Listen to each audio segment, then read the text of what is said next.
Hello and welcome to the Mary Rose for a very special edition.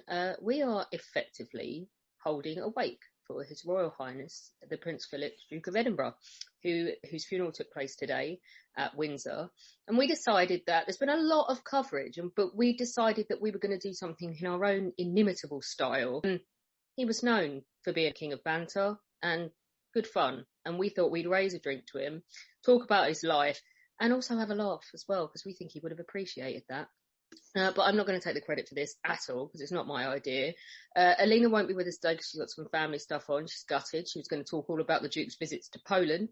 But the person behind all of this is Charlie. Hello. Yeah, I thought it would be a nice thing to do. Like you say, I never got the sense that the Duke of Edinburgh was a solemn or serious type. I think he would have quite appreciated a bunch of gobshites like us getting together and having a drink in his name. Yeah, most definitely. So how's it going to work tonight? Okay, well, what we're going to do, with Down the Pub, we all contribute in our own little special ways. So I threw it out to our crazy group and said, would you like to talk about an aspect of the Duke's life? So we're going to take bits of his life, bits of his service, bits of his background, bits of his role, public and private, and we're going to talk about them. It's not going to be a voting situation, because how do you vote on that? But hopefully you'll learn something, have a bit of fun, and we'll have a laugh. And we will, of course, because everyone's sitting there now going, are they going to do quotes? Yes, we are going to do some finest quotes, aren't we? Charlie, where are we going to start tonight? Okay, well, we're going to start at the beginning. Where better place to start? And with the beginning of Prince Philip's life, we're going to go over to Kate. Hello, Kate. Hello. So you've got all the juicy details of Philip's youth and family to share with us, haven't you? Yeah, it's quite a long and bumpy one, so buckle up. Go for it. So it's not Prince Philip, Duke of Edinburgh, but rather Prince Philip of Greece and Denmark, with whom my part of this eulogy is concerned. To understand the man, one must understand from where he has come. Philip's forefathers in childhood have almost become a thing of myth, as though Philip appeared 26 years old just in time for his wedding to Prince Elizabeth. Philip himself said, "I don't think anybody thinks I had a father," but he did. King Christian IX of Denmark was Philip's great-grandfather. From a comparatively poor family, Christian was unexpectedly made heir to the throne of Denmark through a distant relation. Within a very short space of time, the family had, as one chronicler put it, colonised royal Europe. Christian's daughters married well, and his son, Philip's grandfather, was made King George I of Greece. The young king endeared himself to the Greek people by being friendly and approachable. He and his beautiful Russian wife had 8 children, one of which was Andrea, Philip's father. Born in 1882, he was premature and so tiny that he spent his first few days in his cigar box, being fed with a toothpick. He eventually grew into a tall, athletic figure, considered the most handsome of the king's sons. Andrea began classes at the military college in Athens when he was 14. Then, in 1902, aged 20, he was commissioned as a subaltern in the cavalry. Soon afterwards, he met Princess Alice of Battenberg, the beautiful girl who would later become his wife.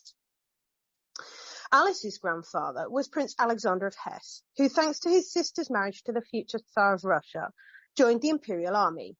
He was later banished from Russia after he fell in love with a Polish countess. Their eldest son, Prince Louis of Battenberg, was Philip's maternal grandfather, who, determined to become a sailor, set out for England and the Royal Navy, aged just 14. He met and then married Princess Victoria, granddaughter of Queen Victoria. Their marriage produced 4 children, the eldest a daughter, Alice, Philip's mother. Though a fine, sturdy baby, she was slow to talk and often seemed absent-minded. It was not until she was 4 that she was pronounced deaf. Her mother forbade her from asking anyone to repeat themselves. Forced to disguise her confusion, she fast became a brilliant lip reader in several languages. This, together with her poise and beauty, meant her deafness went largely unnoticed. In 1902, at the coronation of King Edward VII, Alice met Andrea, who she thought was exactly like a Greek god. It was love at first sight. King Edward granted permission, and the following year they became officially engaged. The wedding was a spectacular who's who of European royalty. Their marriage was characterised by the rise and fall of the popularity of the Greek royal family. Nasty rumours, a coup d'etat, removal from, then reinstatement to the army, the Balkan Wars, the assassination of George I of Greece, after which his eldest son Constantine was crowned. Married to Kaiser Wilhelm II's sister, when World War I broke out, he aimed for neutrality. He was banished, along with his eldest son and brothers, including Andrea. Constantine's younger son, Alexander, was made king. Meanwhile, in England, George V decided to remove all traces of Germanic associations and requested all members of the royal family relinquish German names, styles and titles. Alice's father, His Serene Highness Prince Louis of Battenberg, was relegated to the Marquess of Milford Haven and the family name translated to Mountbatten. Just 3 years later, the untimely death of the new King Alexander of Greece from a monkey bite was followed by the reinstatement of Constantine and his brothers. Andrea balding and bemonocled, begging for a military command, his pregnant wife in repose on Corfu. Unoccupied during their exile, the family villa was austere, to say the least. No gas, electricity, or even running hot water. On June the 9th, 1921, Andrea left Athens with his brother King Constantine and the troops, headed for Smyrna. The next day, Alice went into labour, and at 10 a.m. she delivered a baby boy on the dining room table, the most suitable place in the sparsely furnished house for a 36-year-old princess to give birth. The baby was registered as Philippos and was sixth in line to the Greek throne. Meanwhile, Andrea wrote morose letters home complaining about how his troops were ill-equipped and inexperienced. After the debacle of the Greco-Turkish War, King Constantine was forced to abdicate. Andrea was charged with discipline offences and both were exiled. Andrea narrowly missed the death sentence thanks to George V's intervention, and he and his family were smuggled out of Greece by warship. The crossing to a port on the heel of the Italian boot was rough. Philip slept in an orange box. Blissfully unaware, he crawled all over the train carriage during the onward journey. The strain was written deep in furrows across Andrea's brow, and Alice was exhausted. They spent Christmas with Alice's mother, Victoria, at Kensington Palace, and then set sail for America to visit Andrea's brother, Christopher, and his wealthy wife, leaving Philip in Paris under the care of his uncle, Prince George of Greece, and his wife, Marie. On their return, she provided the family with a place to live and paid their bills. Christopher's wife died, leaving a fortune which would pay school fees for Philip and his sisters. The family lived off handouts, and Philip was often sent to stay with relatives.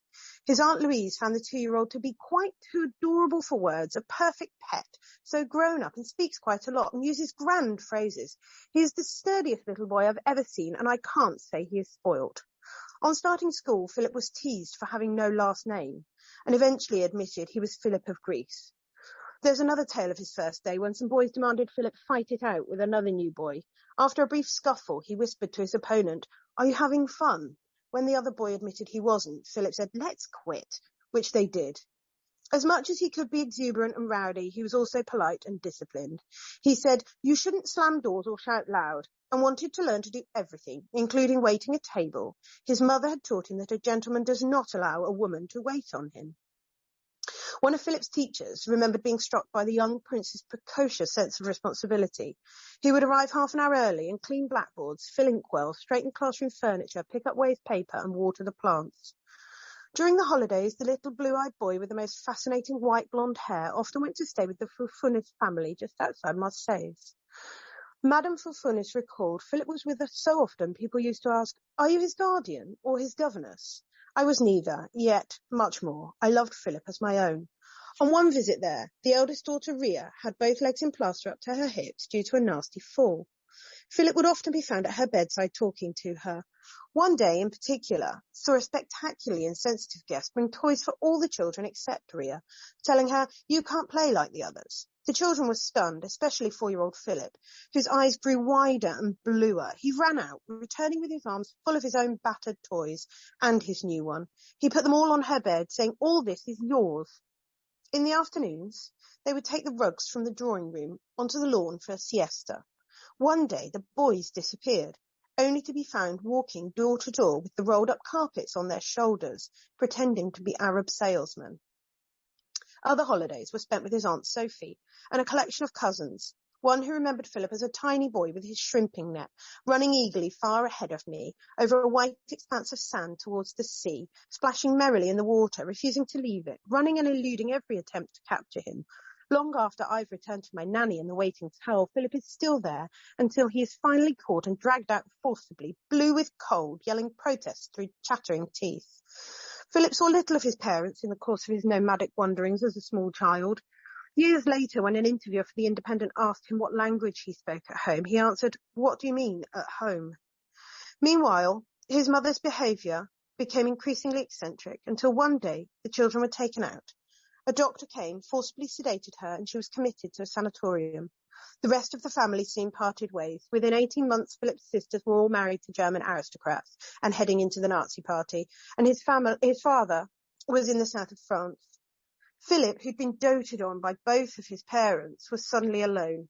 He went to stay with his grandmother at Kensington for a while, but was too raucous for her and his 73-year-old great-aunt. Alice's elder brother, Georgie, took him in, acting as his guardian and putting him up during the shorter school holidays. Under the care of his aunts and uncles, Philip went to Cheam Prep School, whose headmaster said there was an aura of Philip having arrived in England virtually an orphan, more or less friendless, speaking or certainly writing French better than he did English. He was distinctly different from the other boys and must have been aware of that. Philip soon got used to never knowing at the start of each school holiday where he would be spending them. He kept a trunk or two of his belongings at his grandmother Victoria's apartment, intended to stay there before heading on to his next destination. His hosts described a very good-looking young Viking. Philip was always kind and paid attention, but he could be boisterous. He was frightfully neat and tidy with his room, and used to fold his grey flannel trousers under the mattress because that pressed them. And although he had nothing, he never felt sorry for himself. You are where you are in life, so get on with it, was his philosophy. He was never beholden to anyone, which he would have hated, and never let misfortune cloud his life. Philip left Cheam and was briefly educated in Germany. His sister was persuaded to enrol him at the school as a means of increasing her husband's bargaining power with the Nazi regime. Living with his sister was supposed to offer him more stability, but Philip was essentially a pawn in a very dangerous game. He had little opportunity to make real friends and spoke very little German. He was really very isolated, though evidently amused by their ridiculous strutting, and we're told that he laughed whenever he saw the Nazi goose step or Heil Hitler salute, as it reminded him of the Cheam boys asking to use the bathroom. Less than a year later, Philip returned to Britain, to Gordonstown, a boarding school in Scotland, described as old and grey and full of evil, grimly defiant to change. One of Philip's classmates remembered his white hair, his friendliness and sense of fun, and the fact that he never swanked about his relatives. The boys were expected to do their share of estate work, and windows were kept open throughout the night, which meant that those closest to them were likely to wake up with blankets rain-soaked, or in winter covered with snow. The timetable at Gordonstown included seamanship. The boys would cycle to the village, where they built, maintained and sailed a variety of craft. Philip tended to cycle regardless of safety rules, and on one occasion he avoided a clash with a baby in a pram by mere inches. He appeased the mother with an irresistible apology. And this was the beginning of a lifelong love affair with the sea and sailing. Philip was thoroughly trustworthy and not afraid of dirty and arduous work. On expeditions, he was usually given the job of cook because he seemed immune to seasickness. In November 1936, it was arranged for the remains of Philip's uncle, King Constantine, his wife, Queen Sophie, and Philip's grandmother, Queen Olga, who had died in exile, to be brought for reburial in Greece. 15-year-old Philip was given leave from school to attend, the first time he'd been back on Greek soil since 1922. But at dinner the evening before, Philip ate a bad lobster, and on the way from the funeral service to the palace, he was sick in his top hat. He calmly handed it to an unsuspecting aide as he got out of the car and continued on his way. A few months later, Cecile, Philip's sister, and her husband Don set off to fly to London for a family wedding. Accompanied by their two sons, Cecile's lady-in-waiting, Alice Hahn, Don's widowed mother, Philip's Aunt Honor, and the best man, they came into bad weather. Fog had reduced visibility to a few yards. The pilot, nevertheless, went ahead with his descent. It is thought he tried to land because the heavily pregnant Cecile had gone into labour. When they were clearing the wreckage, they found the remains of a newborn baby next to Cecile's crumpled and charred body. When his headmaster told Philip the tragic news, he did not break down. His sorrow was that of a man. The next week, Philip travelled alone to Germany for the funeral. As the coffins were borne through the streets festooned with swastikas, Philip cut a distinctly forlorn figure walking behind them in his civilian suit and dark overcoat, his white blonde hair standing out against the surrounding military greatcoats. Don and Cecile had recently joined the Nazi Party. Hitler and Goebbels sent messages of sympathy. Goering attended the funeral in person. During his last summer holidays from Gordonstown, he travelled to Venice at the invitation of his aunt, the widow of King Alexander, who died of the monkey bite. Approaching 17, tall and athletic, Philip was already very attractive to women. He was also fun to be with. He reminded his cousin of a huge hungry dog, perhaps a friendly collie who'd never had a basket of his own, and responded to every overture with eager tail wagging. He was also immensely gregarious, she wrote, so quickly ready for each new experience, and he was showered with invitations from Venetian society. At one party, he rather overdid the Italian wine and amused the other guests by dancing about on the terrace like a young fawn and swinging from the pergola, which then collapsed and he disappeared under the greenery. In early December the same year, Philip's uncle and guardian, Georgie Milford Haven, slipped on a marble floor and broke his thigh. After noticing that the fracture was taking a long time to heal, it was discovered that Georgie had bone marrow cancer. He died a few months later. Following the death of his guardian, Philip gradually began to spend more time with Georgie's younger brother, Dickie Mountbatten, who would become a huge influence on him. Dickie's daughter recalled, Philip just appeared for the holidays, so to speak. He was always very good looking and full of fun and games and quite a tease, so he was always someone one was very pleased to see when they arrived. When he went to sit his entrance exams for the Navy, Dickie wrote in a letter to his wife, he has his meals with us, and he really is killingly funny. I like him very much. Shortly after arriving at Dartmouth, another tragedy struck. Joanna, Cecile's only surviving daughter, too young to join the fateful plane journey, contracted meningitis and died. Philip's childhood was marked by instability and tragedy, but he never let it get him down. He didn't allow it to stop him from shining brightly in so many ways. Thank you so much, Kate, for covering off what is, it really is, I want to ask Heather, who's American and has probably seen a fair bit of coverage over there. Did you know anything about who this old dude was before he was the old dude? A little bit. I knew he was Prince Philip and Charles' dad and Andrew's dad, but that's about where it ended. Did you have any idea it was such a miserable childhood? No. Sounded awful. It's really, that thing about him having no home, he really didn't. I mean, he had trunks at different people's houses because they would just send him wherever was most convenient when he happened to break up from school. There was something about him, he was going to somebody's house, I forget whose now, and she said, yeah, I can have him until the autumn, but not for the week of Goodwood because we'll need the room for guests. Yeah, that's what his life was like. And also as well, that non-reaction to his sister being killed is because he's had a reaction when his mum's been put in an institution, and he's had all this other family tragedy as well, and that he had got to the point where he had inured himself against it all. So these things would happen, and he would go, okay, fine, there's no point crying about it because it just keeps happening. Merrin? Yeah, he just developed a really, really hard, sort of tough exterior, didn't he, I think? Yeah. Heather, I was going to ask, what do you think the common perception of our royal family is in America? Because we've got Harry and Meghan have hopped the pond now, and there's always a lot of discussion about what they should and shouldn't be doing. But what is the common perception of our monarchy at the moment? I know we have a really, really big fascination with it. I mean, if you think about it, what little girl doesn't want to be a princess? True. So, I mean, Disney's done a great job of being like, you too can be a princess. Yeah, so, yeah.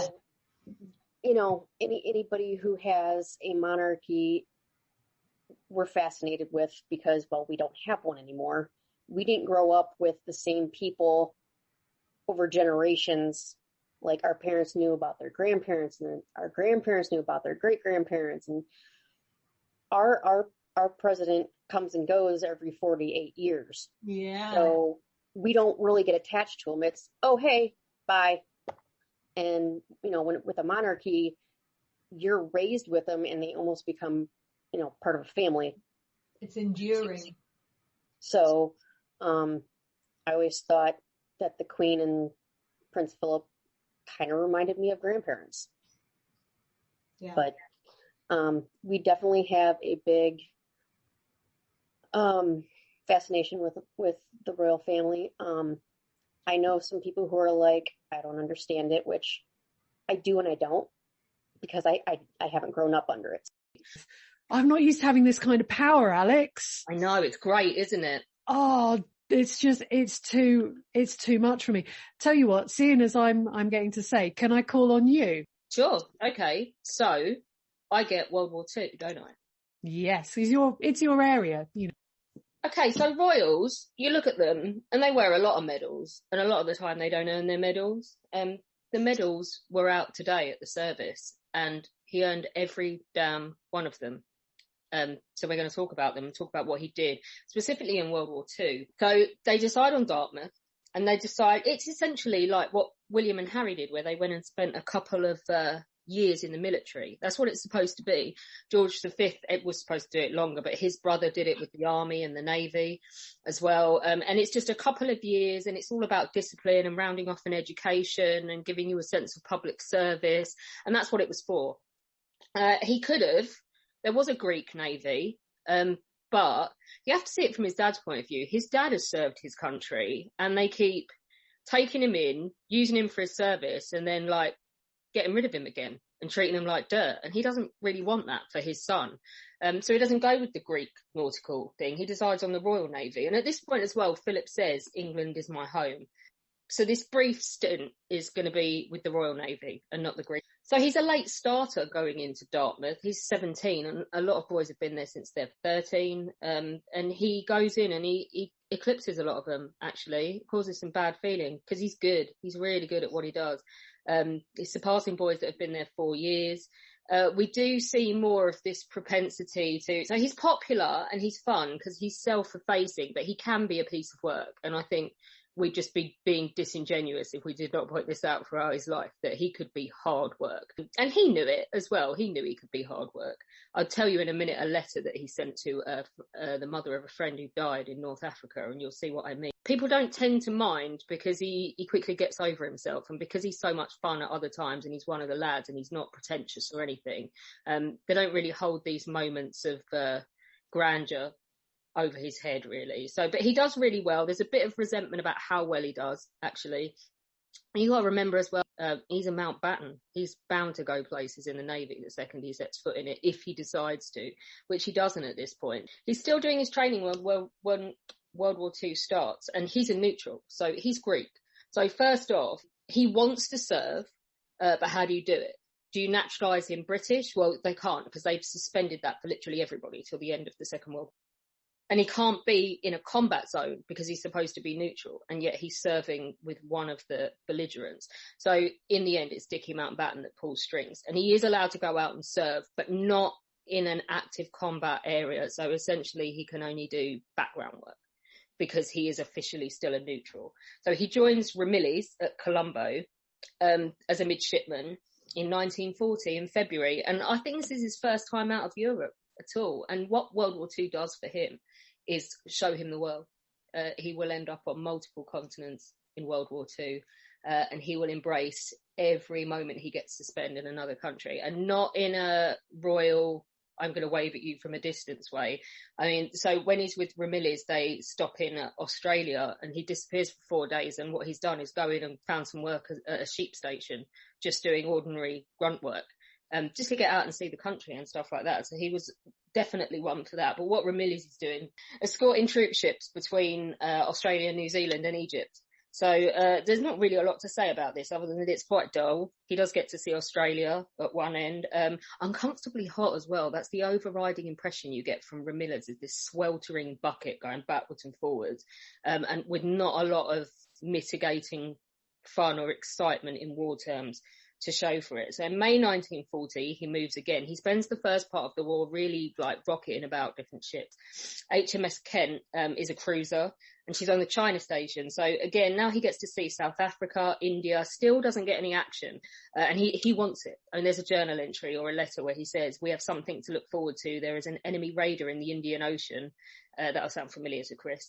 And there is just a chance our tracks will cross, and he's quite excited about it. But unfortunately for him, that doesn't happen. So there he is, plugging along, being a neutral. Then it's off to Kent's sister ship in August, which is Shropshire. And they're just, again, they're patrolling from Durban up to the Red Sea and back again. So non-combatant, not very interesting work. But things are starting to change because Italy enters the war in June 1940, and the Greeks want to stay out of it. But Mussolini really wants to show Hitler what he can do, and he sees Greece as an easy target. So the two key dates for Philip's war, 15th of August, an Italian submarine sinks a Greek naval ship, and then in October on the 28th, Italy invades Greece, and that means the gloves are off. He's no longer a neutral. His country is at war, so he doesn't have to remain in these sort of plugging roles in the background. Gloves off he goes to HMS Valiant, which he joins at Alexandria, and the action is pretty much instant. So beginning of 1941, he's done 4 ships in 11 months. This is a battleship that's undergone modernisation, so it's not new, but it's been polished. 3 days after he arrives, I think, they're sent to bombard the Libyan coast at Bardia. He says the whole operation was a very spectacular affair. Then it's on to Sicily. This is where he first sees stuff happening, and grim stuff as well. So the Southampton gets blown up, and the Gallant gets her bow taken off by a mine as well. And they nearly get hit. And he wrote about that. He said, 2 torpedo bombers attacked us, but a quick alteration of course foiled their attempt, and their fish passed down the port side. So a close shave for Valiant, but he's still safe.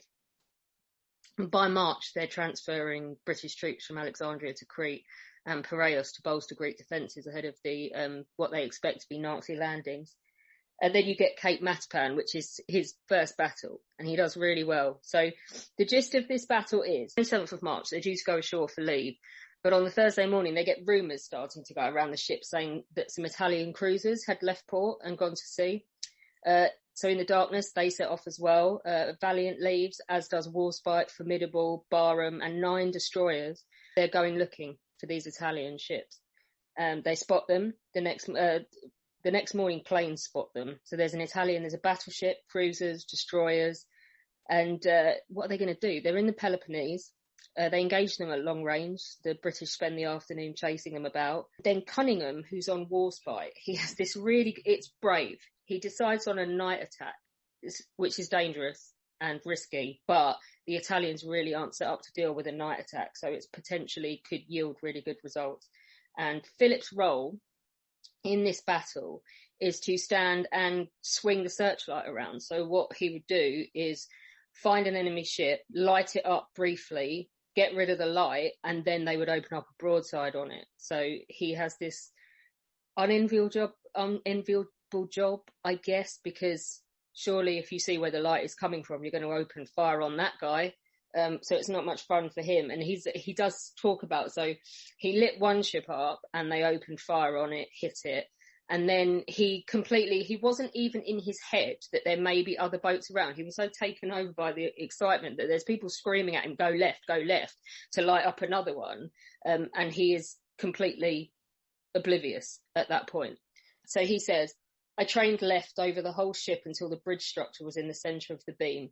The effect was rather like flashing a strong torch on a small model about 5 yards away. She was illuminated in an undamaged condition for a period of about 5 seconds when our second broadside left the ship, and almost at once she was completely blotted out from stem to stern. He estimated that more than 70% of the shells must have hit. He only got one tiny correction while they were doing that. So Cape Matapan for him is a good show.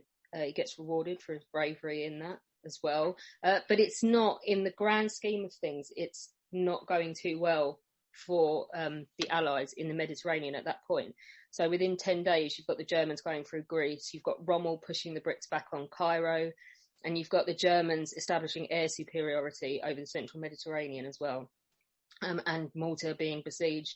So 20th of May, there's an all-out attack on Crete, and the Valiant is sent to intercept German landings. I can do no better than tell you what he said about this day, because actually he left a journal entry that just got it bang on. So he says, as we came in sight of the straits, we saw Naiad and Carlisle being attacked by bombers. We went right in to within 10 miles of Crete, and then the bombing started in earnest. Stuckers came over but avoided the big ships and went for the crippled cruisers and destroyer screens. Greyhound was hit right aft by a large bomb. Her stern blew up and she sank about 20 minutes later. Gloucester and Fiji were sent in to help them. 3 Me-109s attacked Warspite as dive bombers, and she was hit just where her starboard forward mounting was. When we had got about 15 miles from the land, 16 Stuckers came out and attacked the 2 cruisers. Gloucester was badly hit and sank some hours later. The fleet then had some more attention, and we were bombed from a high level by a large number of small bombs dropped in sticks of 12 or more. One Dornier came straight for us from the port beam and dropped 12 bombs when he was almost overhead. We turned to port and ceased firing when suddenly the bombs came whistling down, landing very close all down the port side. It was only some time later that I discovered we had been hit twice on the quarterdeck. One bomb exploded just abaft the quarterdeck screen on the port side. The other landed within 20 feet of it, just inboard of the guardrails, blowing a hole into the wardroom laundry. There were 4 casualties, 1 killed and 3 injured. So he really is seeing action now. There's one glorious little interlude at this point where he ends up being a stoker for a few days as well, because a load of Chinese stokers jump ship and run away, and they don't have enough men. So 4 of them end up down there shoveling coal, and he's quite happy to do that. 1942, he moves ship again to HMS Wallace, and he's a sub-lieutenant by now. And on this ship, he'll also get promoted to lieutenant, that will make him one of the youngest in the Royal Navy at 21. So he really is doing very well. I mean, obviously it's easier to get promoted and advance through the ranks in the middle of a war, but he really is doing well. So this is a destroyer.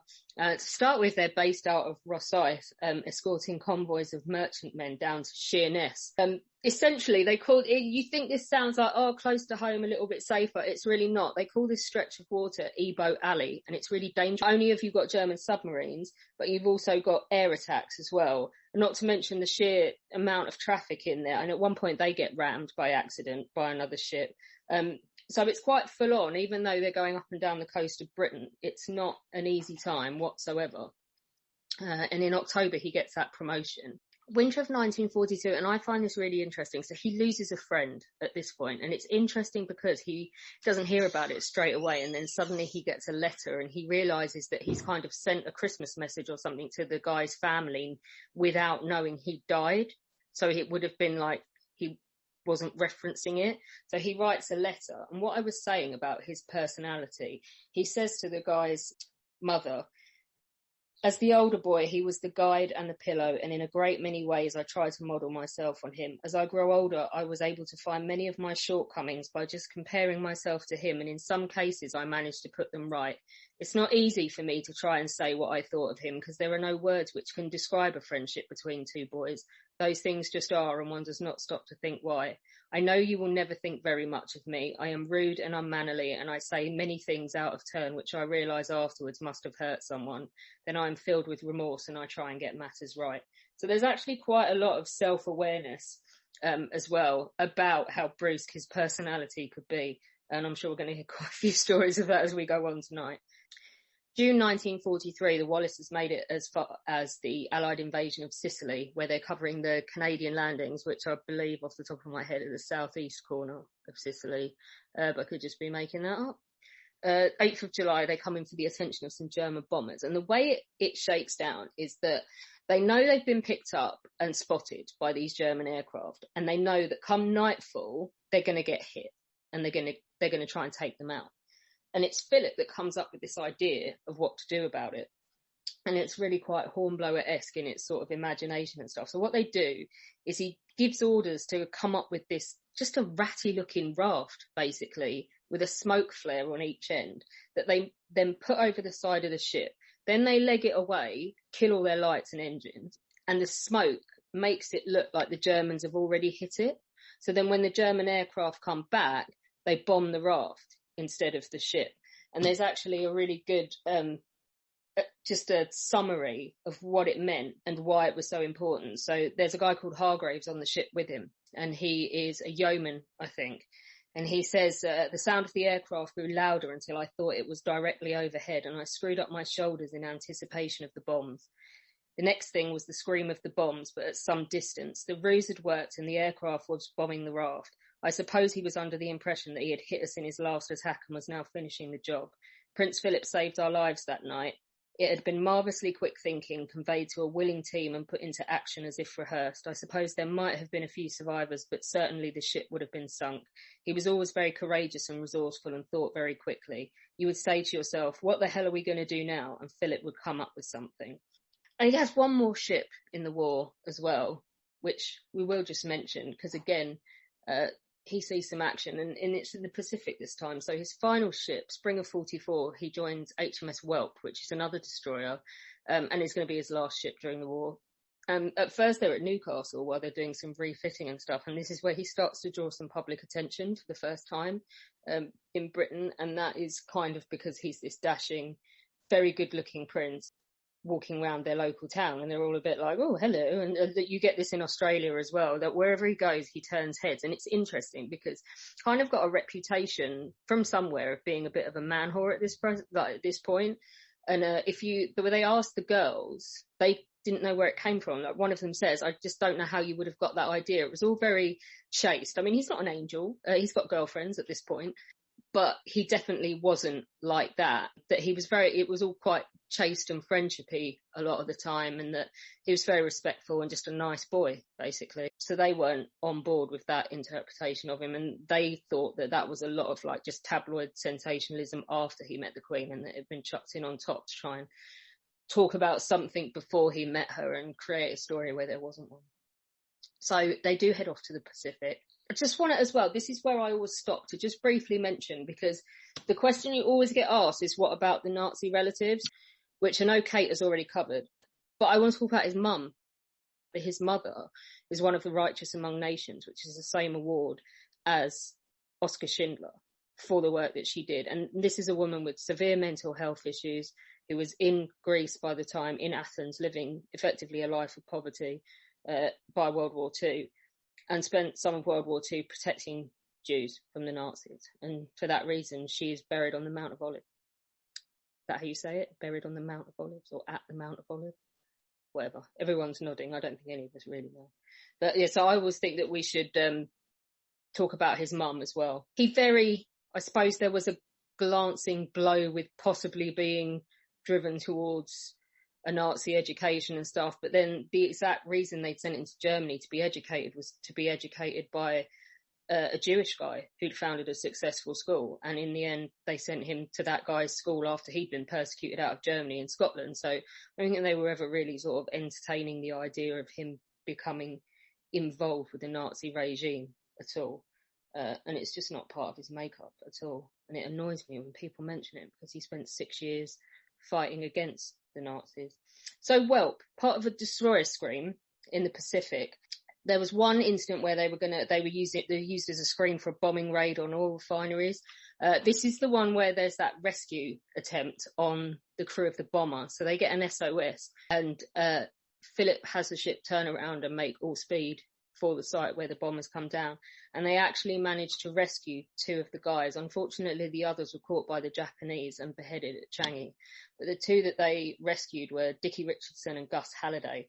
And the BBC actually linked them back up with Prince Philip 60 years later for a radio programme called A Right Royal Rescue, which is really worth trying to get hold of. So again, there was sort of a daring act of going off to rescue full speed this bomber.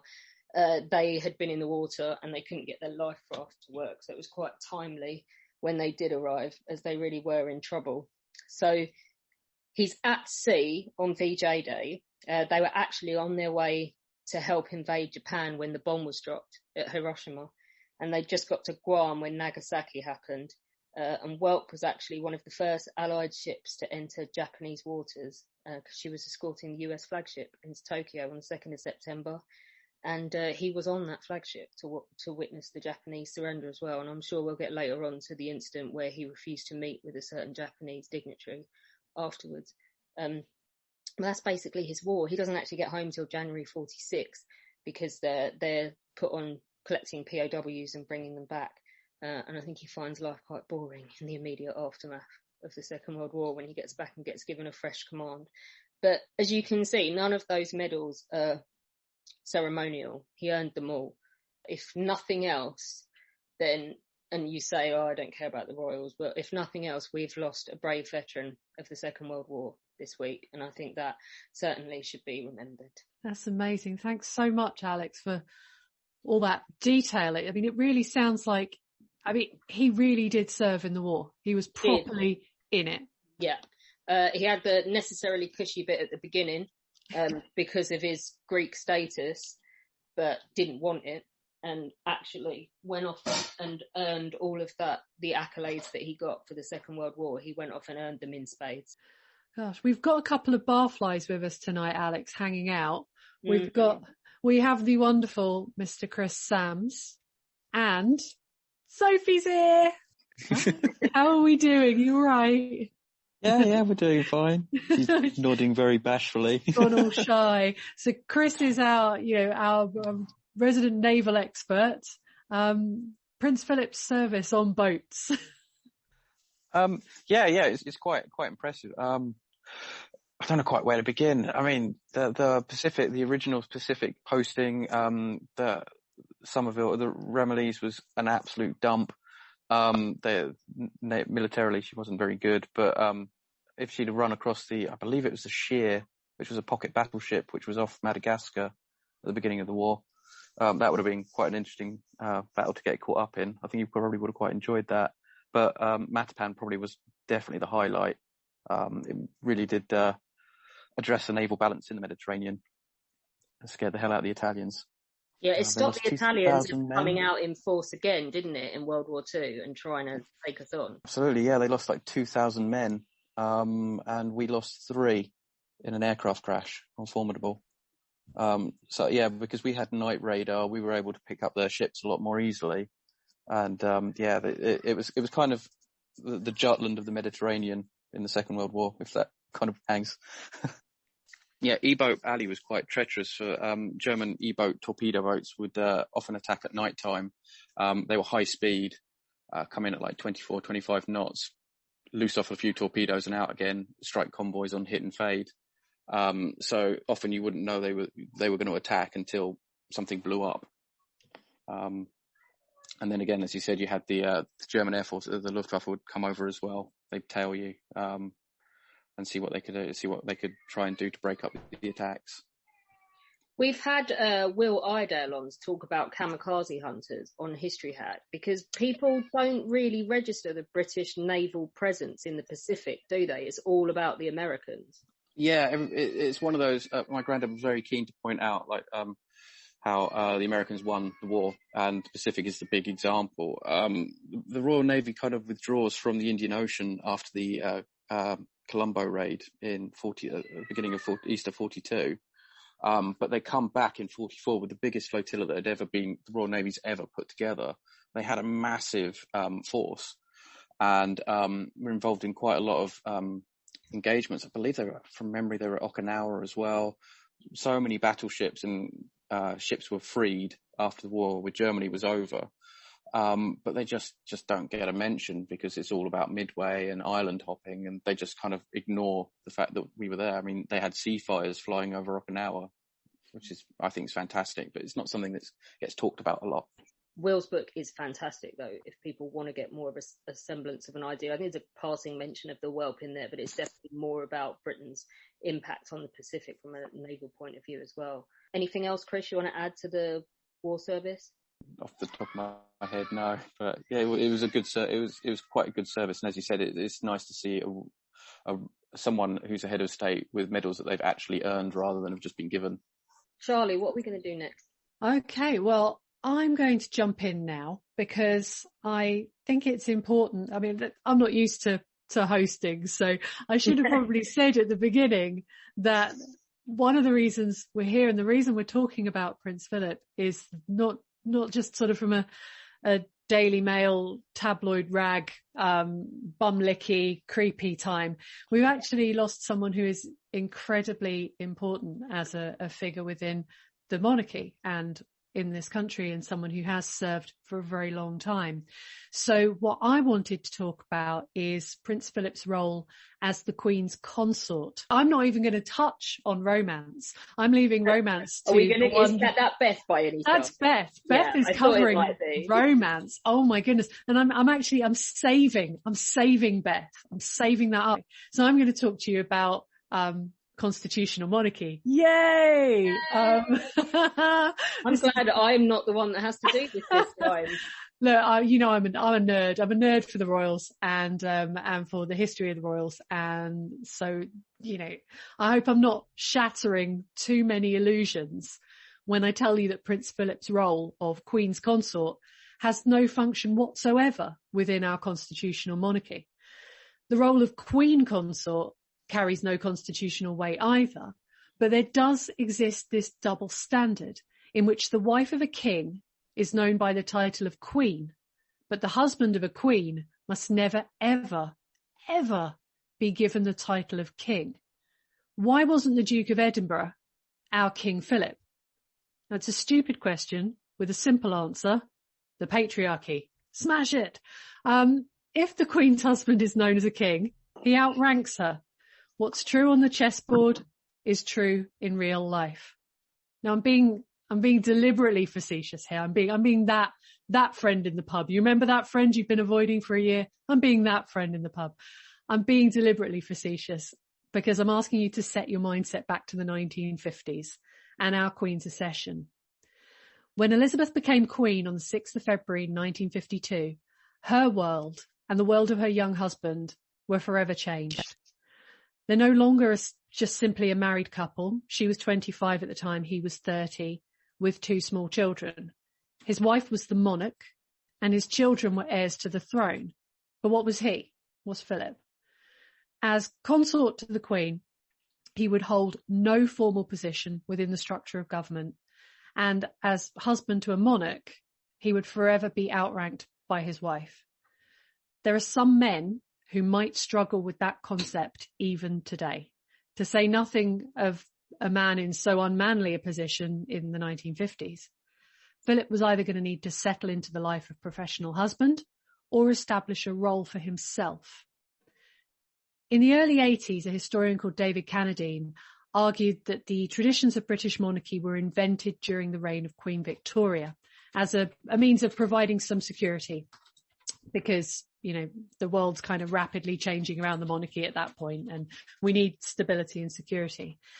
And what Carradine suggests is that members of the royal family have had a certain amount of agency when it comes to determining their own roles and their function within the monarchy, because the public will just accept what they see as a tradition when it's happening within a royal house, because if it's royal, then it stands to reason what we see is long-standing tradition, and it's older than us. So, for example, think of the title Princess of Wales. What comes to your mind as the function of that? It's going to be charity work, isn't it? That's the first thing you think of when you think, what does the Princess of Wales do? But you're thinking of Diana. You've got no other frame of reference for what that title entails, and I'd be willing to eat one of my many hats if you're thinking of Mary of Teck or Caroline of Brunswick when I talk about Princesses of Wales doing charitable work, because neither of those were known for that when they were Princess of Wales. The role was given purpose for the modern world by Diana, and though Camilla, Duchess of Cornwall, has effectively been fulfilling that same role for many years now on the quiet, you can see Kate, Duchess of Cambridge, being styled to inherit when she becomes Princess of Wales, even though the title really isn't that old. The traditions that come with it aren't that old as you would imagine. Philip had constitutional carte blanche when Elizabeth became Queen, but as any writer knows, there's nothing scarier than a blank page. Free reign, limitless possibility just yawning before you. Terrifying stuff. If Philip had looked to those who'd gone before him for inspiration, he may have found the example of his great-great-grandfather in common with his wife, Prince Albert, as the traditional model of Prince Consort. Now, in fact, the title of Prince Consort was invented for Albert, and it was never officially used by Prince Philip. So though it's accurate to describe him as Prince Consort, because that's what he was, it was never his official title. Now, the Victorian era isn't my area at all, but anyone with a basic knowledge of Prince Albert knows him to be a modernizer, patron saint of trains, and maker of royal babies, and nothing else. Prince Albert, known for nothing else. Apart from screwing up his kids. I was thinking of the genital piercing, but you know, we can move on from that. Let's do the elephant in the room. Apparently it's not because he had one. I can't imagine him having one, but I just love that it's named after him. Moving swiftly on. back to constitutional monarchy, because I know you're loving it. I know you're loving it. In the early 21st century, some anthologies were written on the subject of queenship, so specifically on Queen's Consort. And they argued that consorts have long been able to affect change in society by exerting a form of soft power, which is driven by their own particular character and their interests, which is something that we're going to see a lot later with Prince Philip. When she came to the throne, Elizabeth stated that her consort would have place, preeminence and precedence next to her on all occasions and in all meetings except where otherwise provided by an Act of Parliament. So as consort, Philip supported the Queen in her sovereign duties and accompanied her to ceremonies like the state opening of Parliament, to state dinners and on tours abroad. And he actually took precedence over the Prince of Wales in most places, the exception being in Parliament, which he only ever attended for the state opening, walking beside the Queen and sitting beside her, which is slightly unusual. But again, tradition is what we see. So if that's what he does, then that's traditional. Now, Philip wasn't crowned within the coronation service as previous consorts has been. The Queen consort traditionally arrives bareheaded and gets crowned with their own smaller crown as part of the ceremony. It'd be interesting to see if in future coronations, if we do see that. He did lead the homage of the nobility, kneeling before the Queen and swearing to be her liege man of life and limb. But coming back to royal traditions, we've actually got very few examples of a Queen's consort within the coronation ceremony, because Victoria was crowned before she was married. And there's very little written of Prince George's role in Queen Anne's coronation. The only other time we've really got a married woman being crowned, save that he actually led those same tributes from the nobility as Prince Philip did. So really, we're kind of making this all up as we go along, but we had that one example from 1702 and we kind of ran with that in 1953. He was made a Prince of the United Kingdom by letters patent in February 1957, and in April 2009 he became the longest serving British royal consort. By the time of his retirement in August 2017, Prince Philip had completed, according to the gods of Wikipedia, some 22,219 solo engagements. And that number doesn't include the ones that he did standing behind the Queen's side. And he was patron saint of around 800 different organisations at that point as well. Zach's going to talk on this a little bit later, some of the organisations to which Prince Philip gave his name and dedicated his time. He pushed for television cameras to be allowed inside Westminster Abbey to invite the world into the coronation. And he spent the last years of his life reminding those who would demand too much of the Queen that his wife is a woman in her 90s. The example that Prince Philip has left us in the role of Prince Consort is in these ways the epitome of soft power. Walking beside the Queen, keeping her company, making her laugh when she needed it, modernising yet stabilising, pushing yet protecting. He made the role his own, and who knows when that example will be needed again. He's a great example of a Prince Consort and generally as a man. Absolutely. Thank you so much. I think what's impressed me, everyone keeps asking, every interview I do, I get asked, could he have been First Sea Lord? Someone has said this and everybody's run with it. The answer is undoubtedly yes. He's a freaking third generation Mountbatten. Hell yes, he could have been First Sea Lord, but he chose something else. He chose to marry the Queen and put himself second for the next 73 years, which I think makes him a bigger, tougher man than one who stands at the head of the Royal Navy, because, like you say, no precedent, difficult at times, butting heads with his wife and the institution at times to try and trying to carve a role out for yourself. Yeah. Which, look at how his grandsons effed that up in the last 6 months. It's not easy. And people that think they just sit there and ring a bell and have their whole lives laid out for them, it really isn't. And he has spent 73 years after winning a world war. He has spent 73 years dedicated to that. He didn't retire till he was well into his 90s. So I think you're right. He has, Lord knows when we'll need that precedent again, but he has written it. He really, really has. Yeah. The perfect example of the supportive husband, really throughout all of that. And yeah, Beth's going to talk about that romantic side, but there's, I actually believed until I started looking into it that when he knelt and he pledged to be her liege man of life and limb, I actually thought those words had been written for him because it's so perfectly what he did. Mm-hmm. And then when you start looking at previous coronations, you realize that that's just the pledge of the nobility. That's what they say. But that is so what he did in that role. He supported and he made it his own. He really did. He did. And if nobody else picks up on the television coverage and why it was so revolutionary and why he was so important as a moderniser, good, Renta Quill's got her hand up, Merrington, because that absolutely needs to be said. But where do you want to go next, Charlie?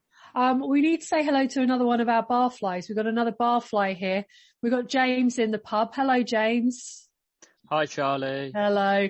So you've been enjoying listening to all the start of our special on Prince Philip. Any thoughts on the Prince so far?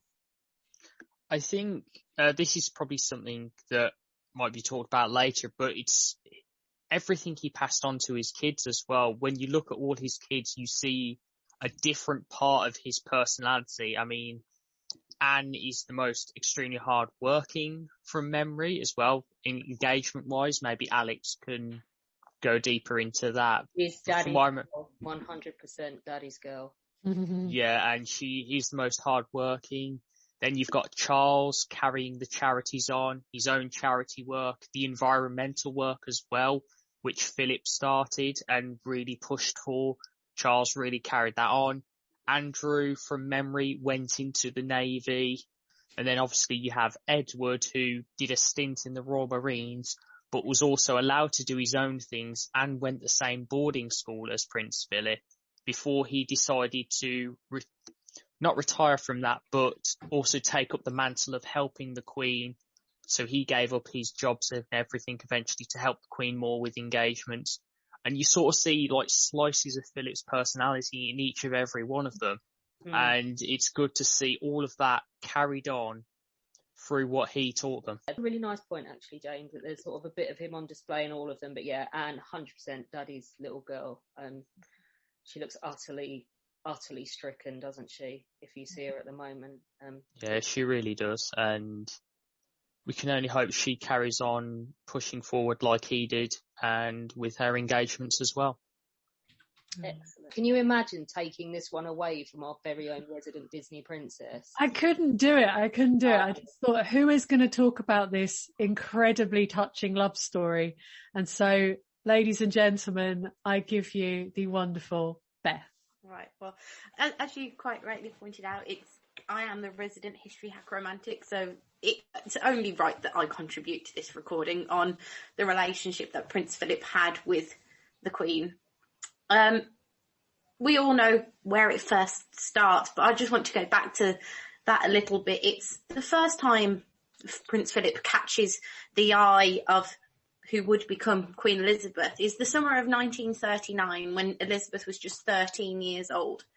They were on a trip to Dartmouth, obviously, where the king had obviously he'd been there himself. It was somewhere he knew quite well. Now we think, Elizabeth was only 13 years old at the time, Philip was 18, who was tall. Mate, I remember being 13. Well, this is my exact point. Everywhere. Absolutely, this is my exact point. Who was not at 13 in love with an 18-year-old, a tall, dashing 18-year-old? We all were. Clive says he wasn't. Well, Clive wasn't, but yeah. I don't believe him. Don't believe he absolutely was. Absolutely, you were.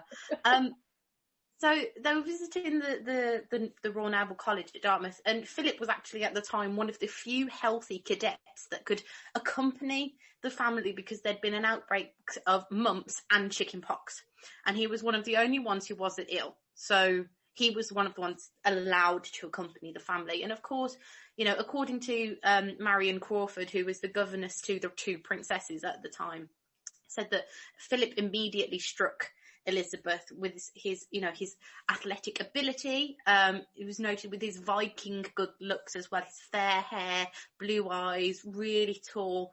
I mean, come on, who wouldn't get a little bit of a flutter of a beautiful blonde prince? We all would. Crawford mentions as well in memoirs and letters that he would come aboard to the king's yacht for meal times, and Elizabeth would turn blush and be so very pink-faced. She would be very embarrassed that he would be there. It was noted by lots of people that she'd taken a shine to him, including Lord Louis Mountbatten, who we all know, obviously Philip's uncle. And you could probably just see the cogs turning already then at that point. Where could this go, I wonder? But it was quite openly talked about that she had this crush on the 18-year-old prince. One of the biographers, Margaret Rhodes, who wrote in her own autobiography, she is a cousin of the Queen, wrote that Elizabeth was truly very much in love from the very first time she saw him, which is, I think about that, she was 13 years old and she already had that sort of feeling that they're going to continue through the rest of her life. We've had the visit to the Royal College in 1939. Second World War breaks out over the summer in the September, and obviously we've heard Alex talk about Philip's service in the Navy during that period. But what's also happening at this time as well is that Elizabeth and Philip are actually writing to each other and exchanging letters. They've also come across each other during visits throughout the war period. There's a particular moment in 1943 where Philip is invited to Windsor Castle to stay for Christmas. And it's at this point Philip gets to see the future Queen perform in a pantomime of Aladdin, and observers witnessed the change in behaviour. So obviously, she's 13 years old originally, 1939. It's a young teenage schoolgirl crush. However, 4 years later, she is becoming a young woman. She is no longer a child. This is someone who, 17 and 22, I was 18 and my husband was 22 when we met. It's not, the age difference is not so prominent when you get to that sort of age.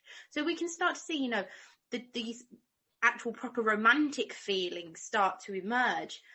Elizabeth kept a photograph of him on her mantelpiece in her bedroom, and Philip carried her picture with him throughout his war service. I mean, come on, if that's not romantic story that you could write a Disney film about. There are other girlfriends as well, but he was very much at this stage, he was very much like, look, what will be, don't interfere, people. Absolutely. Let's see what happens. And I think that was healthy, and I think that's, he was a young man off serving in the war, he could have been killed at any point, during his very courageous service, Of course he was going to have some female friends, some female companions. But obviously we see that their attachment is very strong to each other. And obviously their feelings for each other grow, and there's news, there's rumours in the newspapers circulating that there's going to be an engagement, is there a bit of romance here? And eventually in the summer of 1946, Philip does ask the king for Elizabeth's hand in marriage. Now at this point she's 20, and the king does grant the request, of course, but they, on the proviso that any formal engagement is delayed until Elizabeth is 21, which is the following April. They're worried, aren't they? It's the first chap she's met, and that's the worry of the king and queen, is that this is the first guy that's come along, and she's very serious about him. There is a point, isn't it? Well, it's like, let's let the passionate moment die down. Let's be sensible. Is this still going to be where we want to go? And it is, because they do announce the engagement the next summer in July 1947. She knew her mind, didn't she? Oh, absolutely. She is a woman who knows she knows what she wants, I think. He wants her Scandinavian-looking dashing prince, damn it, and I don't blame her. We all do. So Prince Philip as well, actually quite a modern notion. I think he helps design the engagement ring with platinum and diamonds, that using stones from a tiara that belonged to his mother. So that real attachment for bringing it from his mother, which we know we've talked about as well being one of the righteous among nations. He's really bringing the element of his mother and the influence into his marriage. But it's not just we know we talk about it's a lovely story and stuff, and we think, oh, the Queen must love him so much. But actually, I think about how much he must have loved her as well.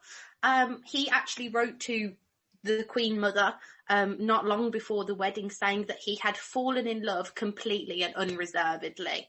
That is just, that's such a beautiful sentiment. But obviously, this is post-Second World War Britain.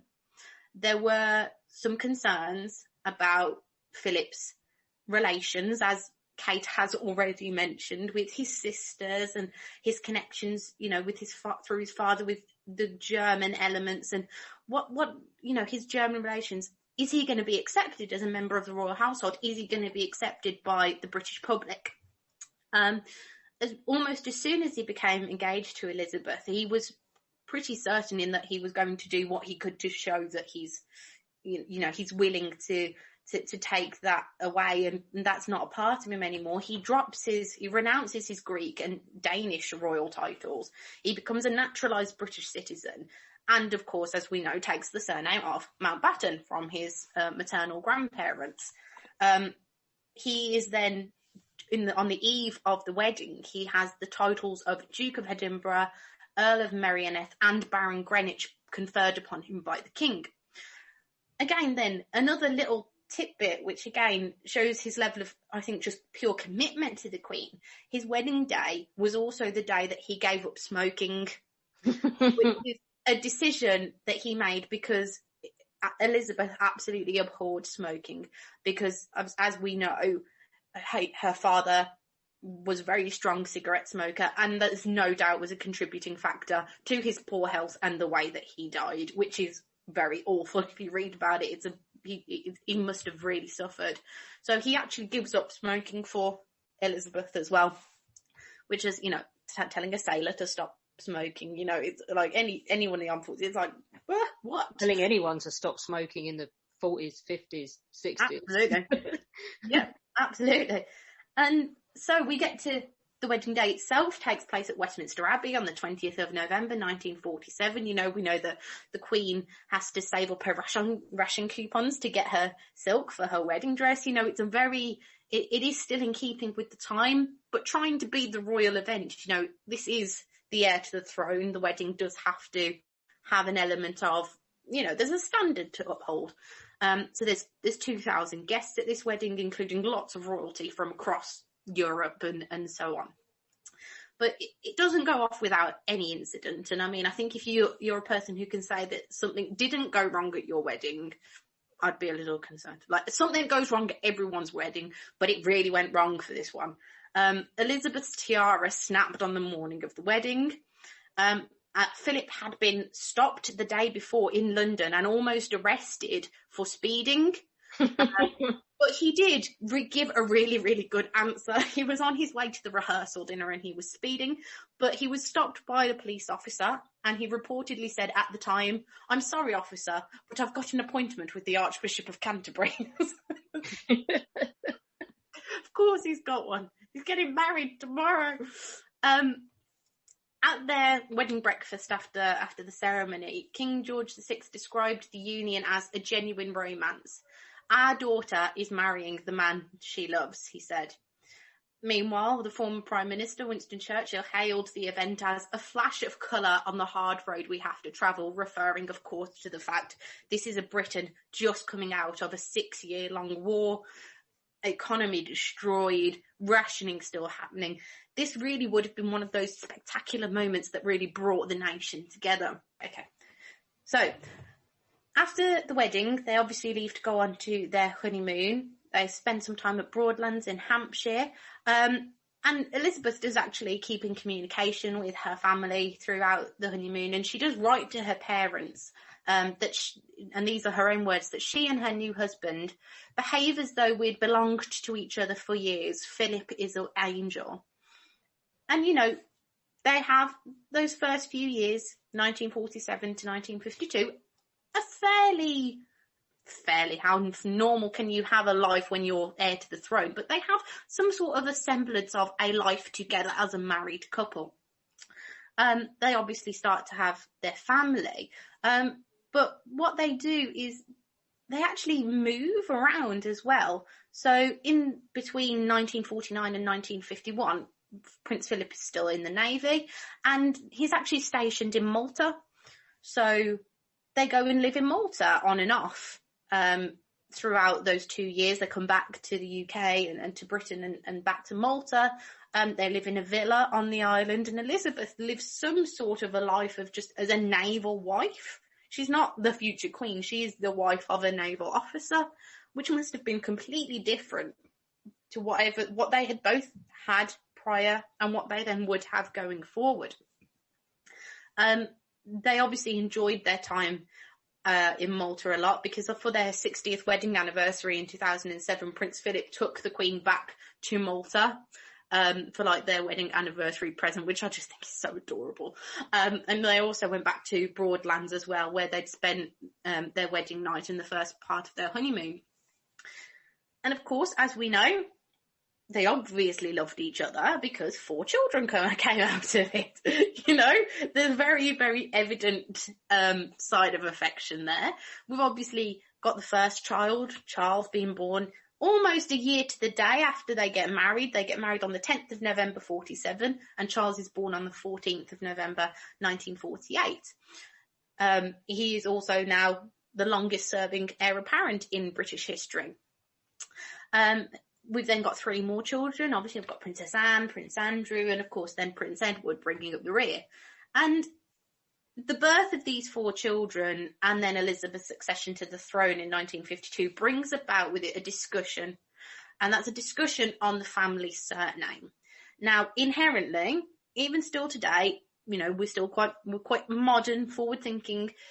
A lot of people, a lot of women still, or relationships, whoever, will take one surname.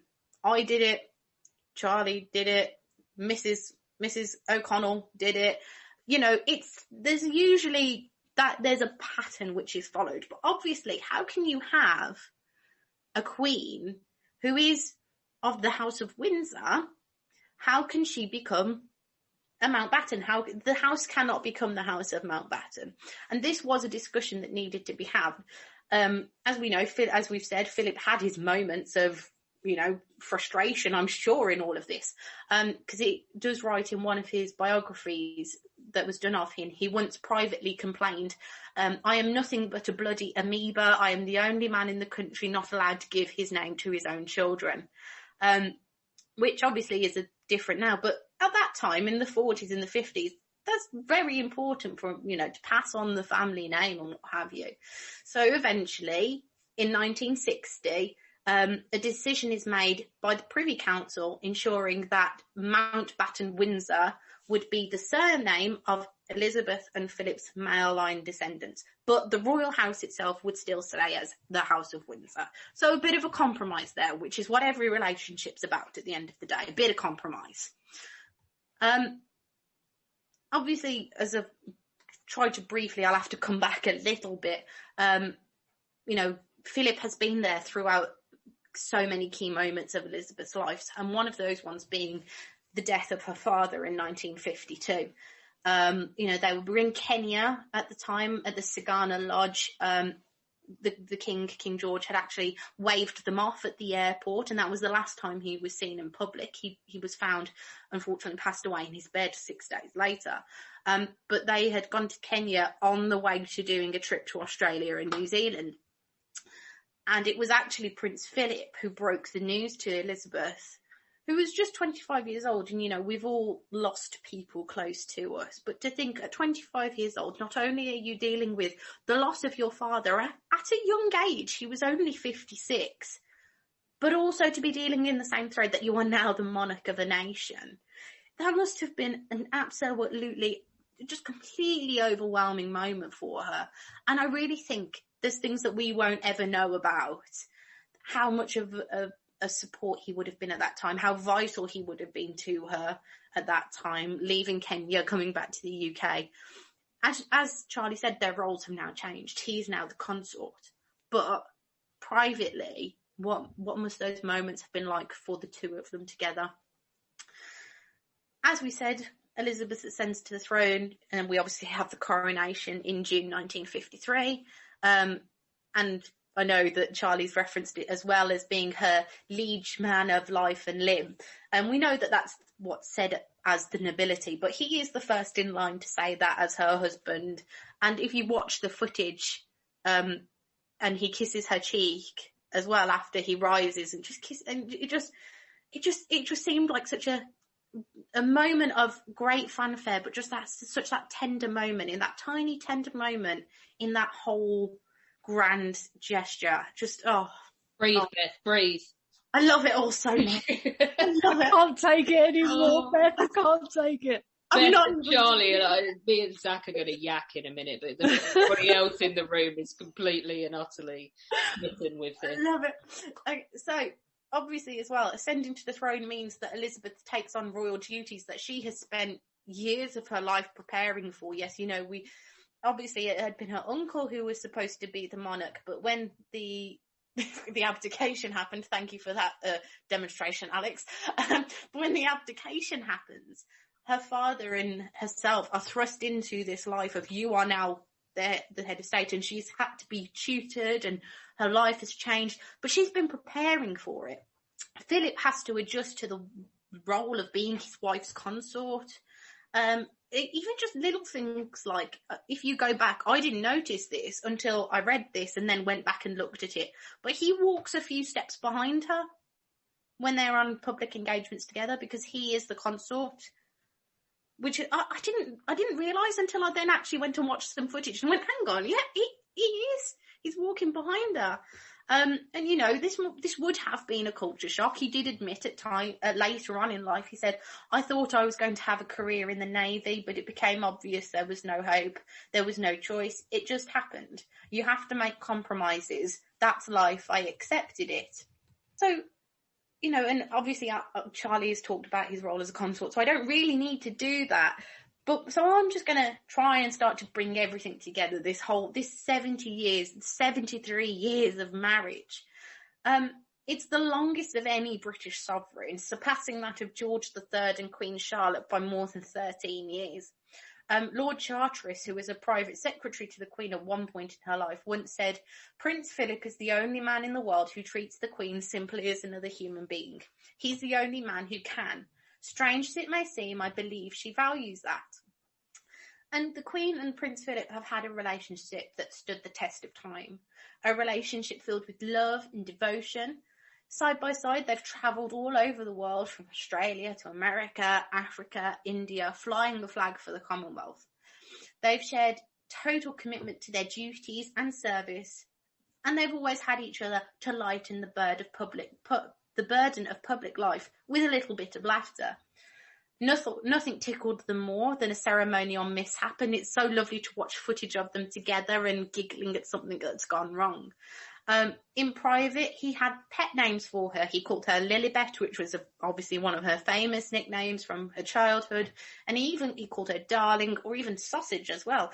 And it's said that they loved just sitting together on the sofa, having a television supper together. I could try and sum up what they meant to each other, but I think the Queen has summed it up personally in the last few days when she has said his passing has left a huge void in her life. The Queen and Prince Philip were wholly committed to each other, their family, and their roles of Queen, consort, and what that meant to the rest of the world. And I think that is something that cannot be forgotten. Prince Philip meant a great deal to a lot of people, personally and from afar. So I'm getting a bit choked up. I'll end my contribution here with words from the person who knew him best, Queen Elizabeth. Oh, God, right, okay. While celebrating their golden wedding anniversary in 1997, Elizabeth lauded Philip as this. He is someone who doesn't take easily to compliments, but he has, quite simply, been my strength and stay all these years, and I and his whole family, and this and many other countries, owe him a debt greater than he would ever claim, or that we shall ever know. Yeah, That was wonderful, Beth. no, I'm not going to be Beth. cynical. I'm not going to be cynical.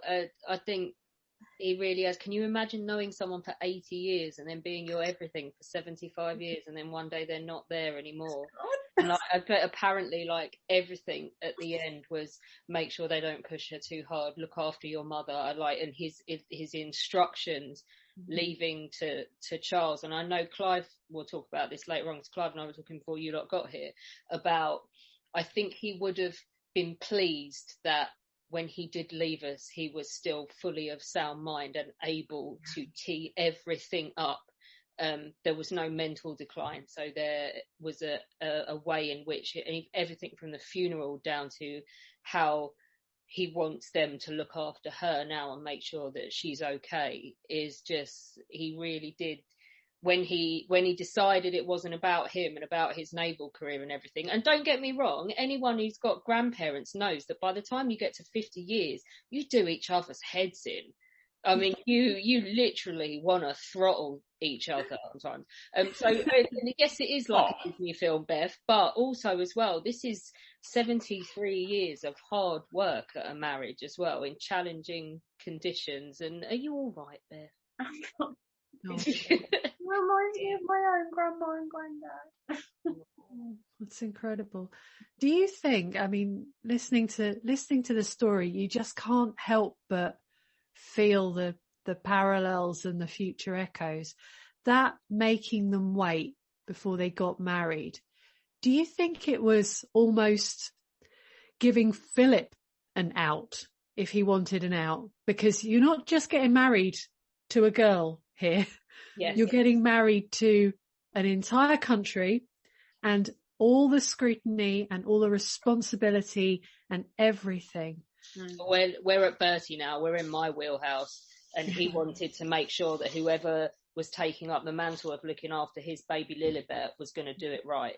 Yeah. And I think he wanted to know that it was the right man, and I don't think she could have done any better. No. Nobody's perfect, and yes, he could be a sod, but he was her sod, and he has, like you say, stood by her for 7.5 decades, officially and non-officially. And yeah, it's going to be a very different world for her, very sad, different world for her.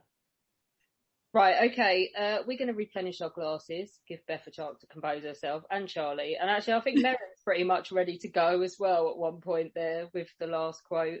So let's get another drink, and then we'll move on to talk about some more about, because he wasn't all about supporting his wife. He had a mind of his own, and he had his own role that he carved out, and he's left a legacy entirely of his own as well that isn't just about playing second fiddle to the Queen. So I think we'll come back and we'll talk some more about what he did.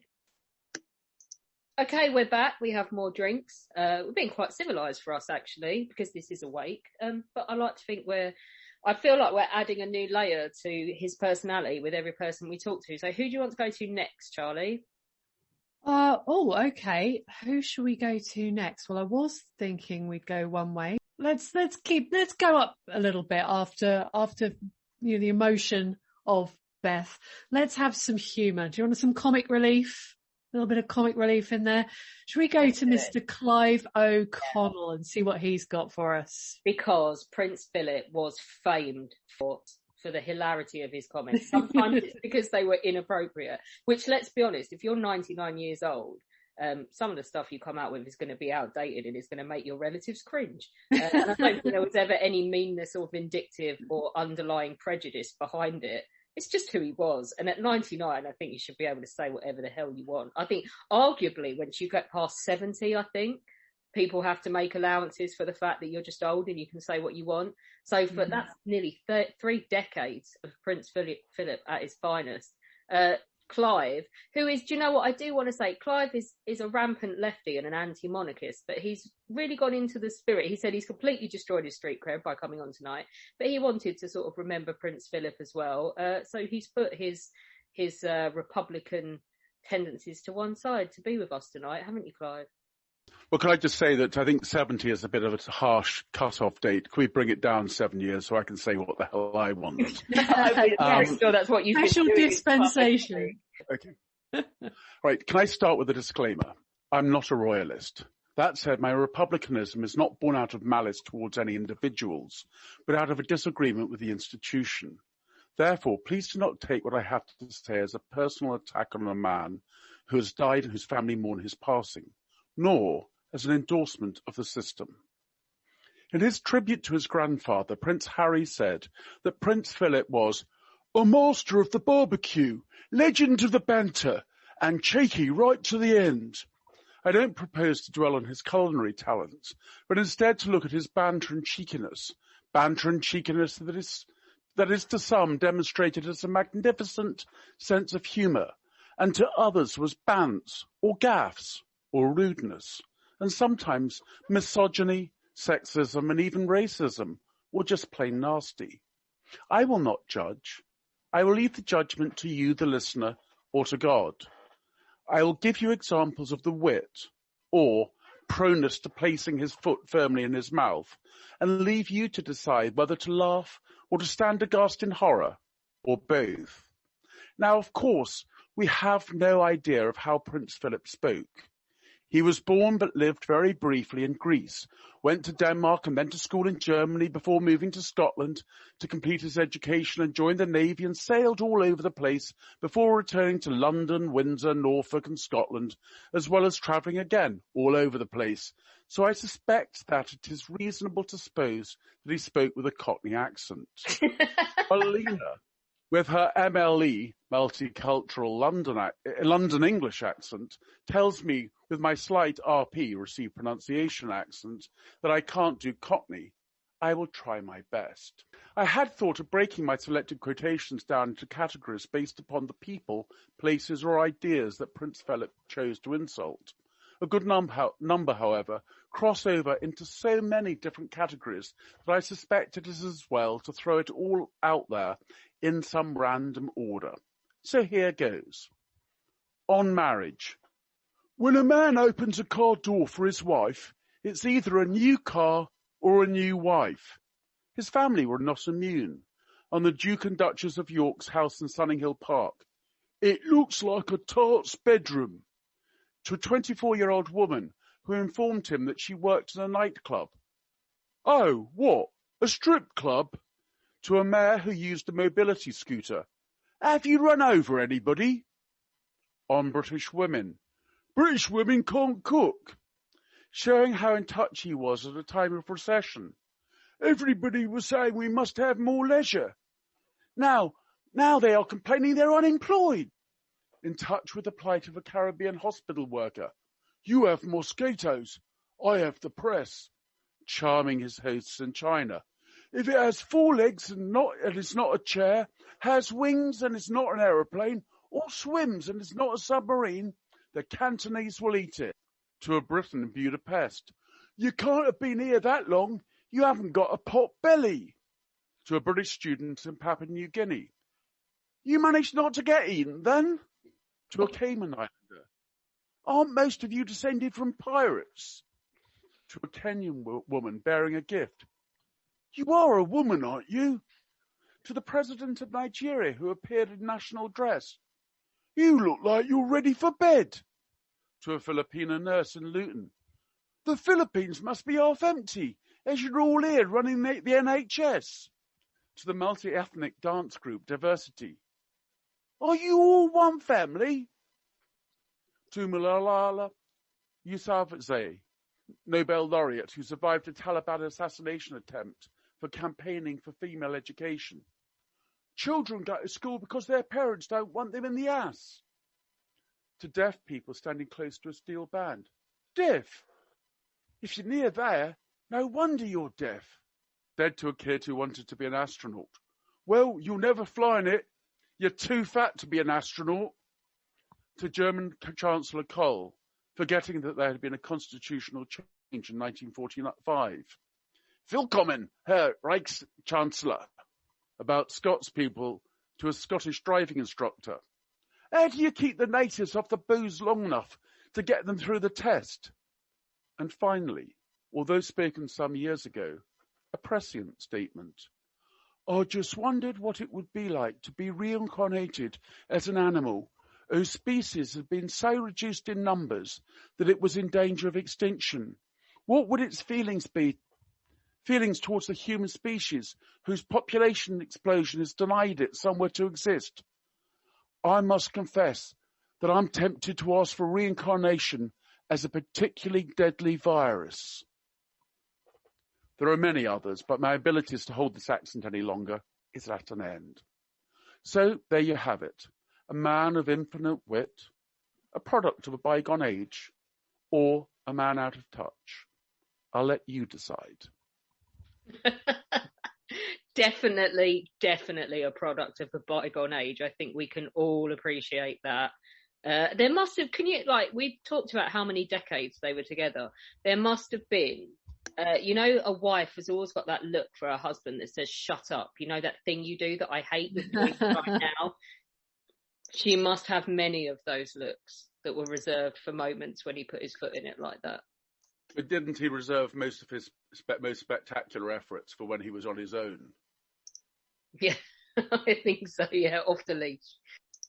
Well, yeah, if you're going to be recorded as much as Prince Philip would have been recorded and have the kind of personality that he had and be a product of that generation and all of the above and all of these things, it gives you so much material, so much fodder, and yet so much of that makes you cringe.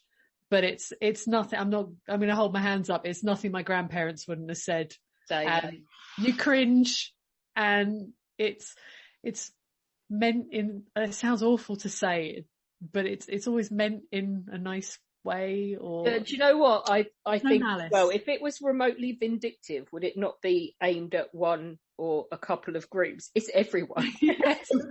If he can find something inappropriate to say to anybody, he will find it. Yeah. He was an equal opportunity offender. Yes.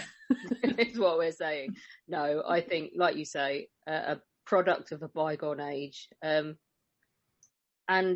a very individual upbringing as well. Like you say, he grew up a nomad. He didn't have a home, let alone a home country, growing up. So I don't think he's sort of predisposed to actually disliking people.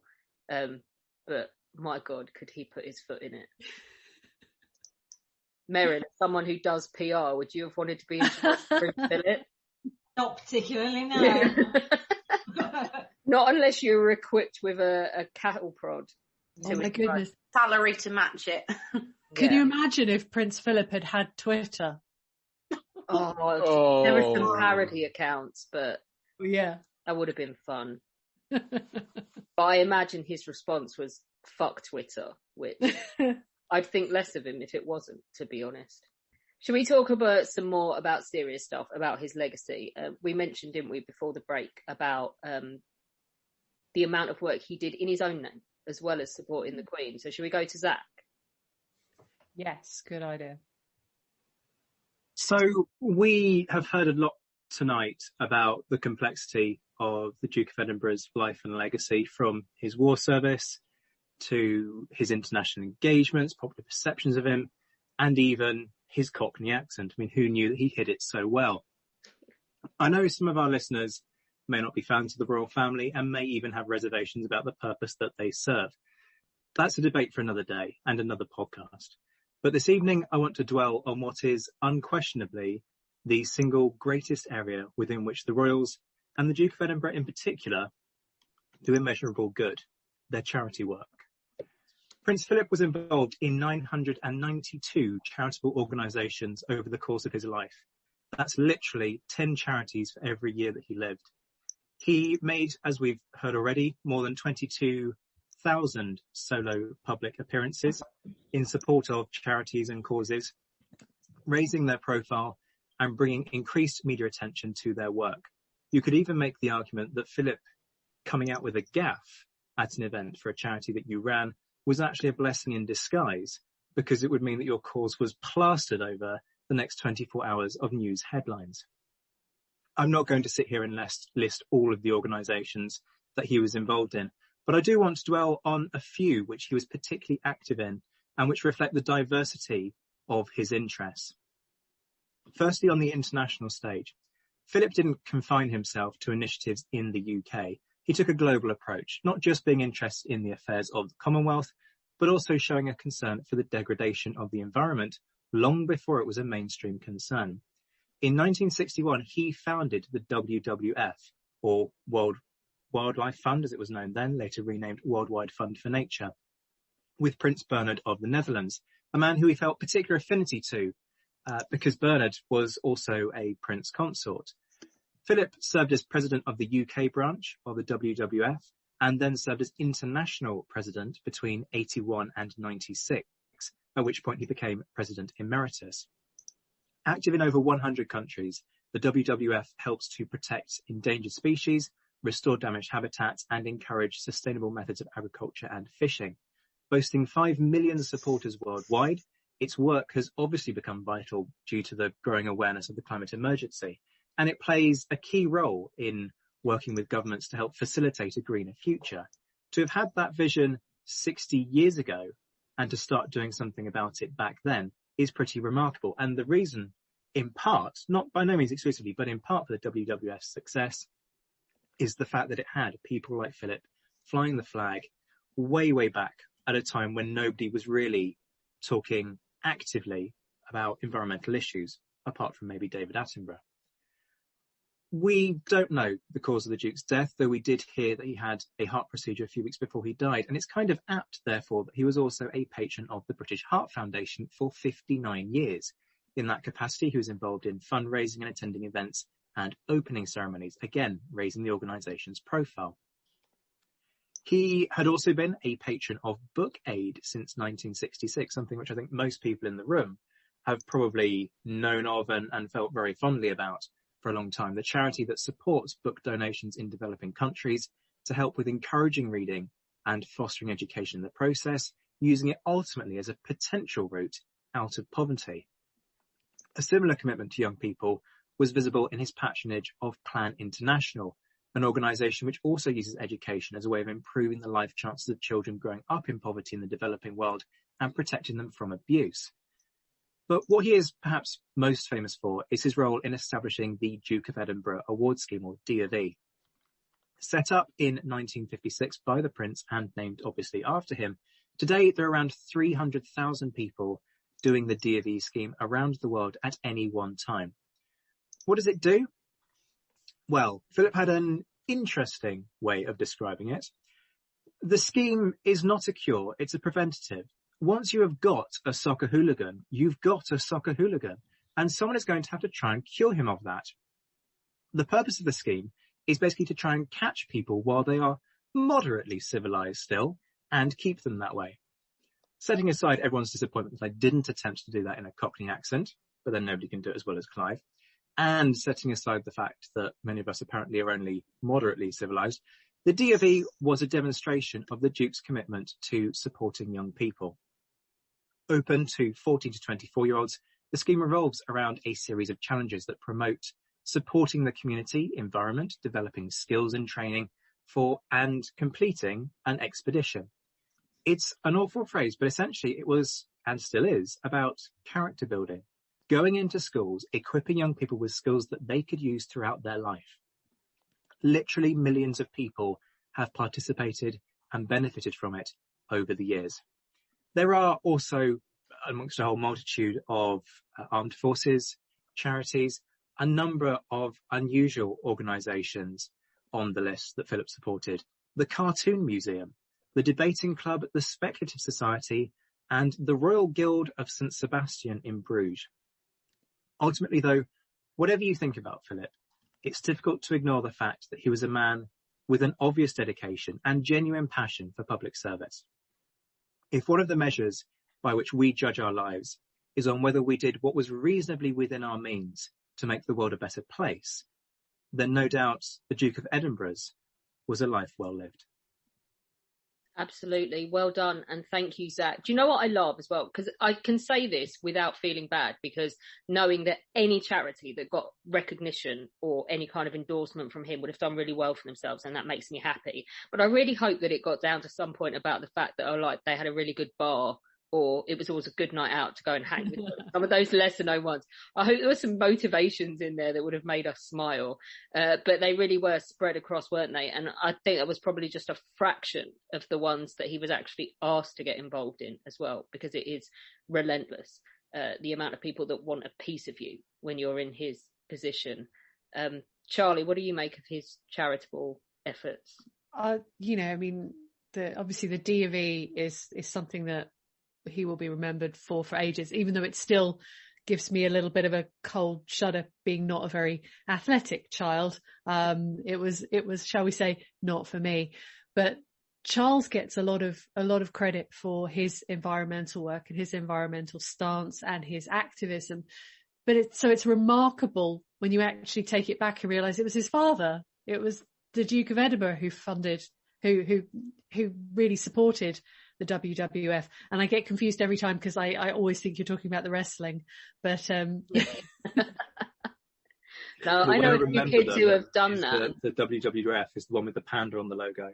It's the pandas, not Hulk Hogan. It's exactly. easy to remember. Easily confused. I know a few kids from working class backgrounds that have gone all the way through to their gold Duke of Edinburgh stuff, and it has immeasurably improved their education and made them more likely to get a decent university spot, and it's given them leadership skills and opportunities that they never would have had if it wasn't for the scheme as well. So it really is, especially for those kids whose parents don't have a lot of money, it's a really good inclusive thing for them to get involved in as well.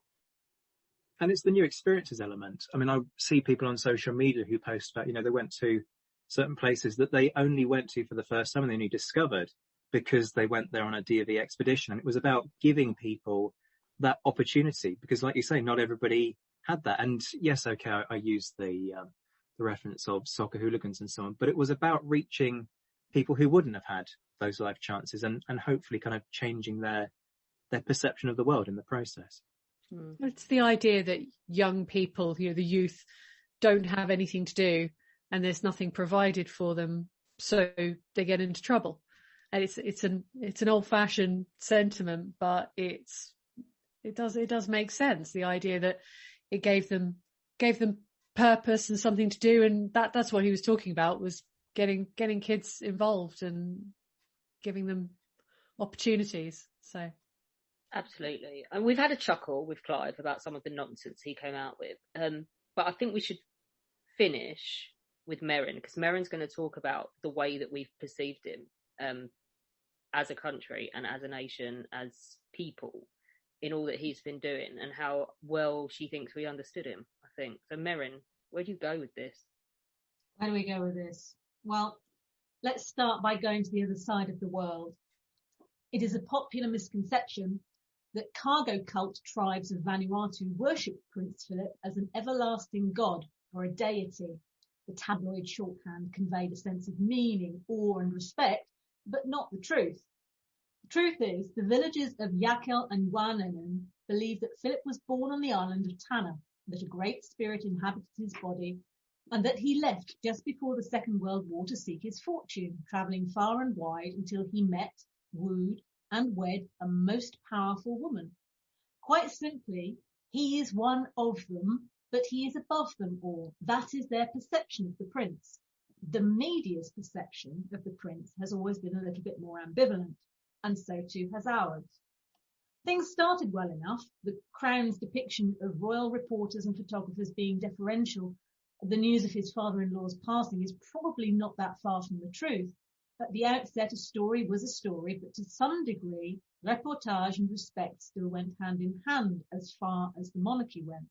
Indeed, the stag night, Prince Philip's stag night, just before getting married, it was an absolute hoot. Everyone was on side. The location, yes, it had been leaked, but when one of the journalists outside the Dorchester phoned through to ask if the Daily Mail might take a photograph of Mountbatten and the other shipmates as it was such an historic naval occasion, Philip agreed.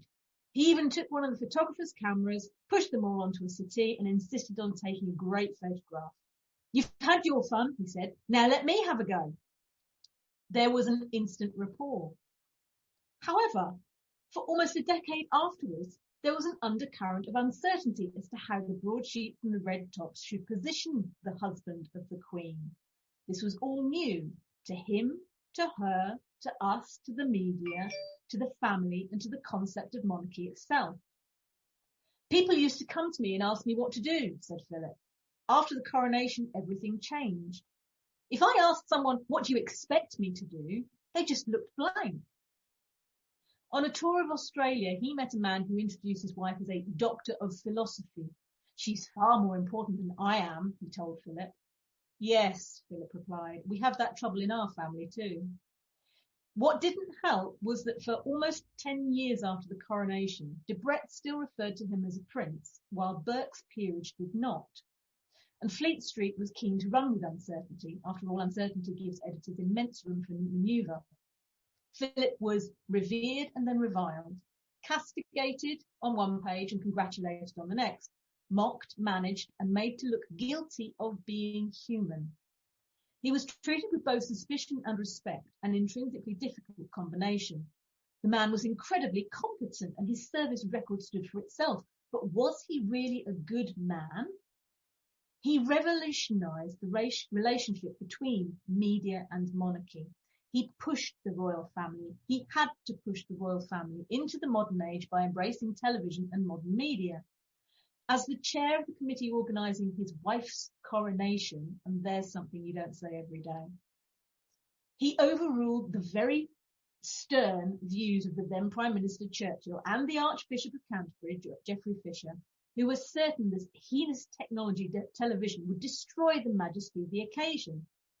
However, the televised coronation led to an exponential increase in the number of TV sets in the UK, as had his father-in-law's funeral, and a royal ratings hit. In contrast, the subsequent 2 hours of coverage entitled Royal Family in March 1968 was not quite the same success. Although a common legal argument of broadcasters and the paparazzi is that public figures, once having given cooperation to the media, cannot then expect to withdraw it, the palace cannily imposed Crown copyright on that film, and broadcast rights eventually were withdrawn, reportedly on Philip's insistence. This has always been a fluid relationship, push me, pull you, one day to the next. Journalists wrote stories that led us to believe he was on the one hand searching for faith and a role in society, and then on the other that his natural restlessness, almost polymath, was being applied to great effect in moving both church and monarchy into the 20th and then the 21st centuries. From the Guardian to the Glasgow Gazette, and the Sun to the Standard, the Mirror to the Mail and the Manchester Herald, we have seen him contemporaneously portrayed as struggling with his position, pushing back against the confines of family life, trying hard to keep his promises before God, a man, a husband like any other in that vein. And during the 60s in particular, their lives, his in particular, was under scrutiny. The press conjectured openly as to whether he was living up to marital expectations. The Naked Waiter is a story in its own right. Philip and his equerry Michael Parker used to pop out of the palace for evenings with other royal acquaintances, and the royal staff soon got used to these expeditions. Murgatroyd and Winterbottom, they would say, have popped out for a stroll. The Thursday Club never made it to the front page, but the press challenged his fidelity and his temperament constantly, intimating dalliances with more than one woman. They were unsure of what felt like an esoteric interest in the arts and, as Zach said, in the environment in particular to start with. His off-duty photographic expeditions on the Royal Yacht Britannia have yet to be paralleled. He has been well lauded for having a lifelong passion for wildlife, and the media adored his photogenic work as a pivotal patron of the World Wildlife Fund. He understood the use of the media as a platform, and he used them to promote conservation issues at the highest government and corporate levels. He dedicated his voice through the media, positioning and influencing campaigns to raise awareness and funds. They understood his interest in science and technology less. This was a man who drove a black cab for anonymity, but also then sought column inches when he had one of the first electric vehicles in the country. Philip knew there was nothing he could do about any of the negative press. Diligence and duty dulling the senses, perhaps, he did choose to ignore most of it. Accepting the freedom of the City of London in 1948, he spoke for himself and what he called other followers with trademark modesty. Our only distinction as a family, he said, is that we do what we are told to do to the very best of our ability, and we keep on doing it. Self-deprecation, of course, was one of his famous traits. He was the world's most experienced plaque unveiler. There are several videos of him saying that at events. And he constantly did himself down, shrugging as to why anyone would want to hear him speak. I have very little experience of self-government, he told one audience. I am one of the most governed people you could meet. He's on record as being reluctant to talk about his own achievements. I couldn't care less, he would say when he was asked if he thought he was successful in a campaign or in pursuing some ambition. I am simply a discredited Balkan prince of no particular merit or distinction. Reported or not, he knew everything that he said would be reported, and most speeches were a dull formality that had to be got through. He wrote them himself in what he, in the early days, viewed as being an advanced piece of technology known as a word processor, and he was happy to have his audience have a laugh at his expense, the press too. He did want to open up our perceptions of the monarchy. He did want to modernise. The portrayals that we've seen most recently through Netflix are not far from the truth in some cases. When someone supports 992 charitable causes, however, that in itself is an uncomfortable concept. It is more than I could do. I am confident it is more than we could all do. He knew that whatever he did, he was going to be feeding the media's perception of a man committed to many causes in addition to his main job, supporting the Queen as she did her duty to the concept of monarchy and constitution and for her people. In return, in 1948, as guest of honour at the 60th birthday dinner of the Foreign Press Association, he described journalists as the people's ambassadors. There was a mutual respect. But he then added under his breath, I just wish the people didn't want to know quite so much. When he was asked if he felt the press had been unfair to him or misrepresented him over the years, he said, I suppose so, yes, occasionally, but I think the media has its own agenda, and that's it. We just have to live with it. We don't have any sway, we don't have any position, we don't have any influence. He did not enjoy their company. At a reception held at Windsor Castle to mark the Queen's Golden Jubilee, he was on top form, however. Who are you? He demanded of Simon Kellner, the editor-in-chief of The Independent.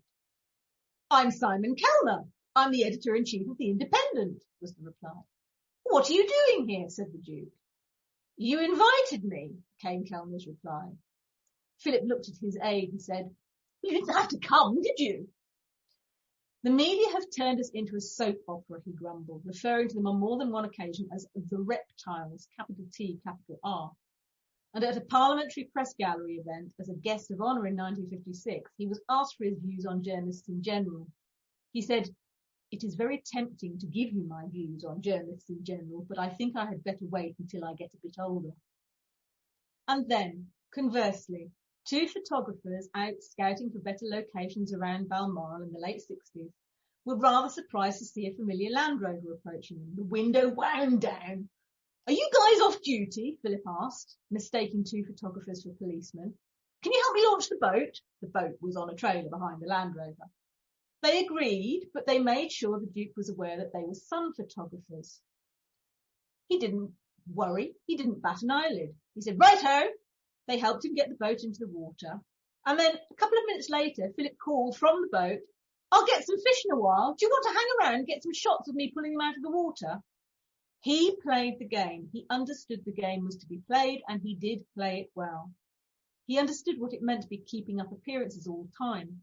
When he visited Japan in service as the Duke of Edinburgh, he was asked if it was his first time to the islands, and in an interview many years later, he confided, I did have to be slightly evasive, as I didn't want to mention the circumstances under which I had been there the first time.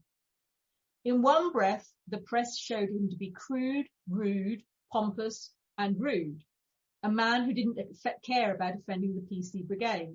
In the next newspaper on the same newsstand, another journo's account would be of something that was funny, sharp-witted, audacious, and a man who didn't care about defending the PC Brigade, but in both respects admirable. The royal family does not offer you friendship, said James Callaghan, but it does offer you friendliness.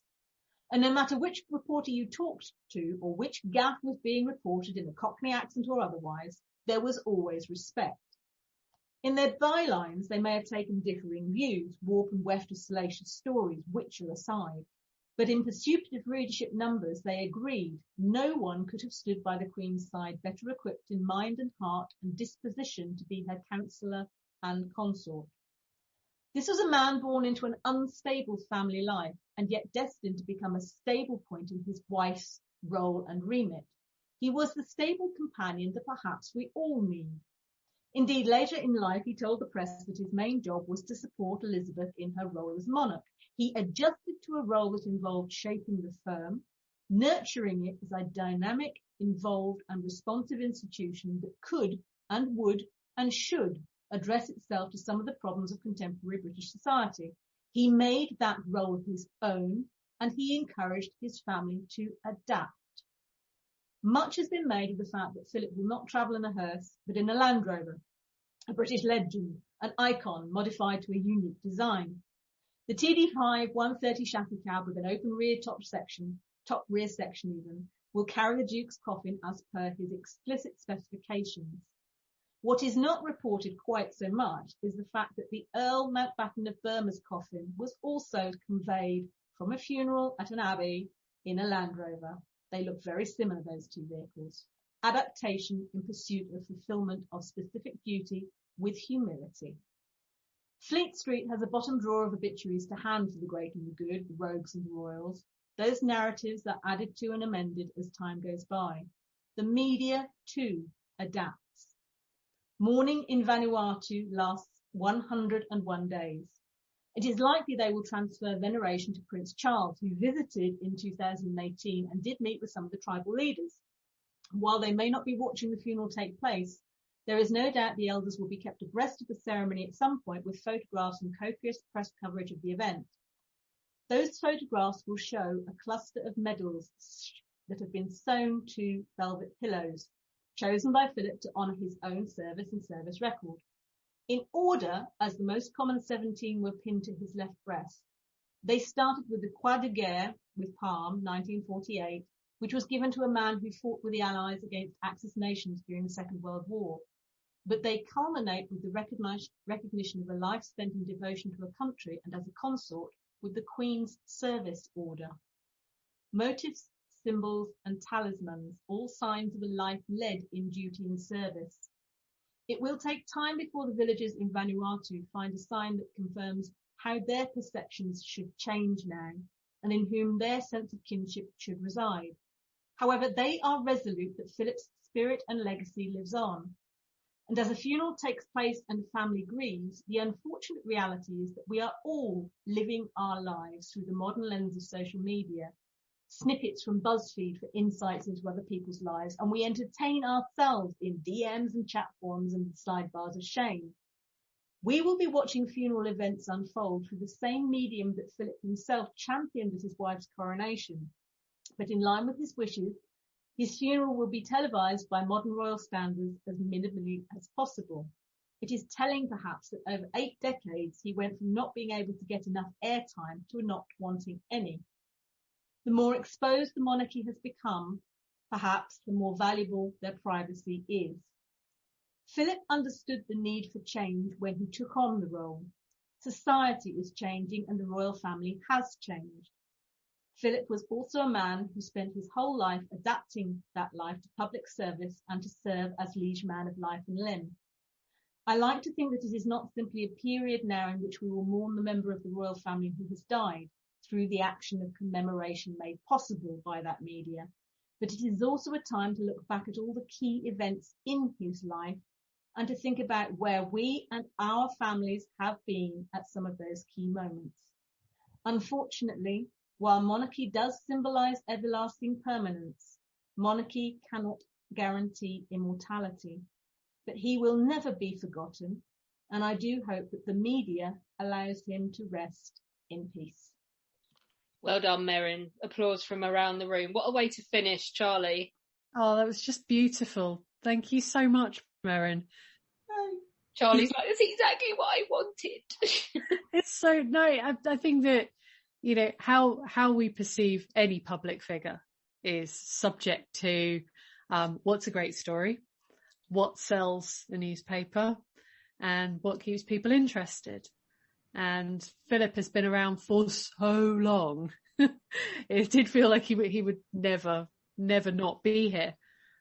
So he has run the gauntlet of being loved and being despised and being this and being that, even in the same day. Yeah, it's not possible to be around that long and not experience both extremes, is it? No, not at all. Not at all. Marcus couldn't make it tonight, but he did have this one anecdote that he wanted us to read out, which I think is a really good way to end. And it's with regard to an event at Buckingham Palace. So, paralysed by the IRA bomb at Brighton, Norman Tebbett's late wife Margaret fretted about a state dinner at Buckingham Palace because she couldn't properly use cutlery anymore. She was even more horrified on arrival to find that she had been placed next to Prince Philip, Lord Tebbett recalls. However, the minute the first course arrived, he handed his cutlery to the footman and then ate his entire meal with his fingers. Of course, she could then do the same. Yes, it was planned in advance, but I probably think it was planned by him. Oh, yeah. That's just so human. Yeah. Can joke about all the thoughtless comments and the silly quotes and have fun with the Cockney accent and stuff, but I think it works and it is funny because I think we're all fully aware that the underlying person underneath it all was a decent human being. Yeah.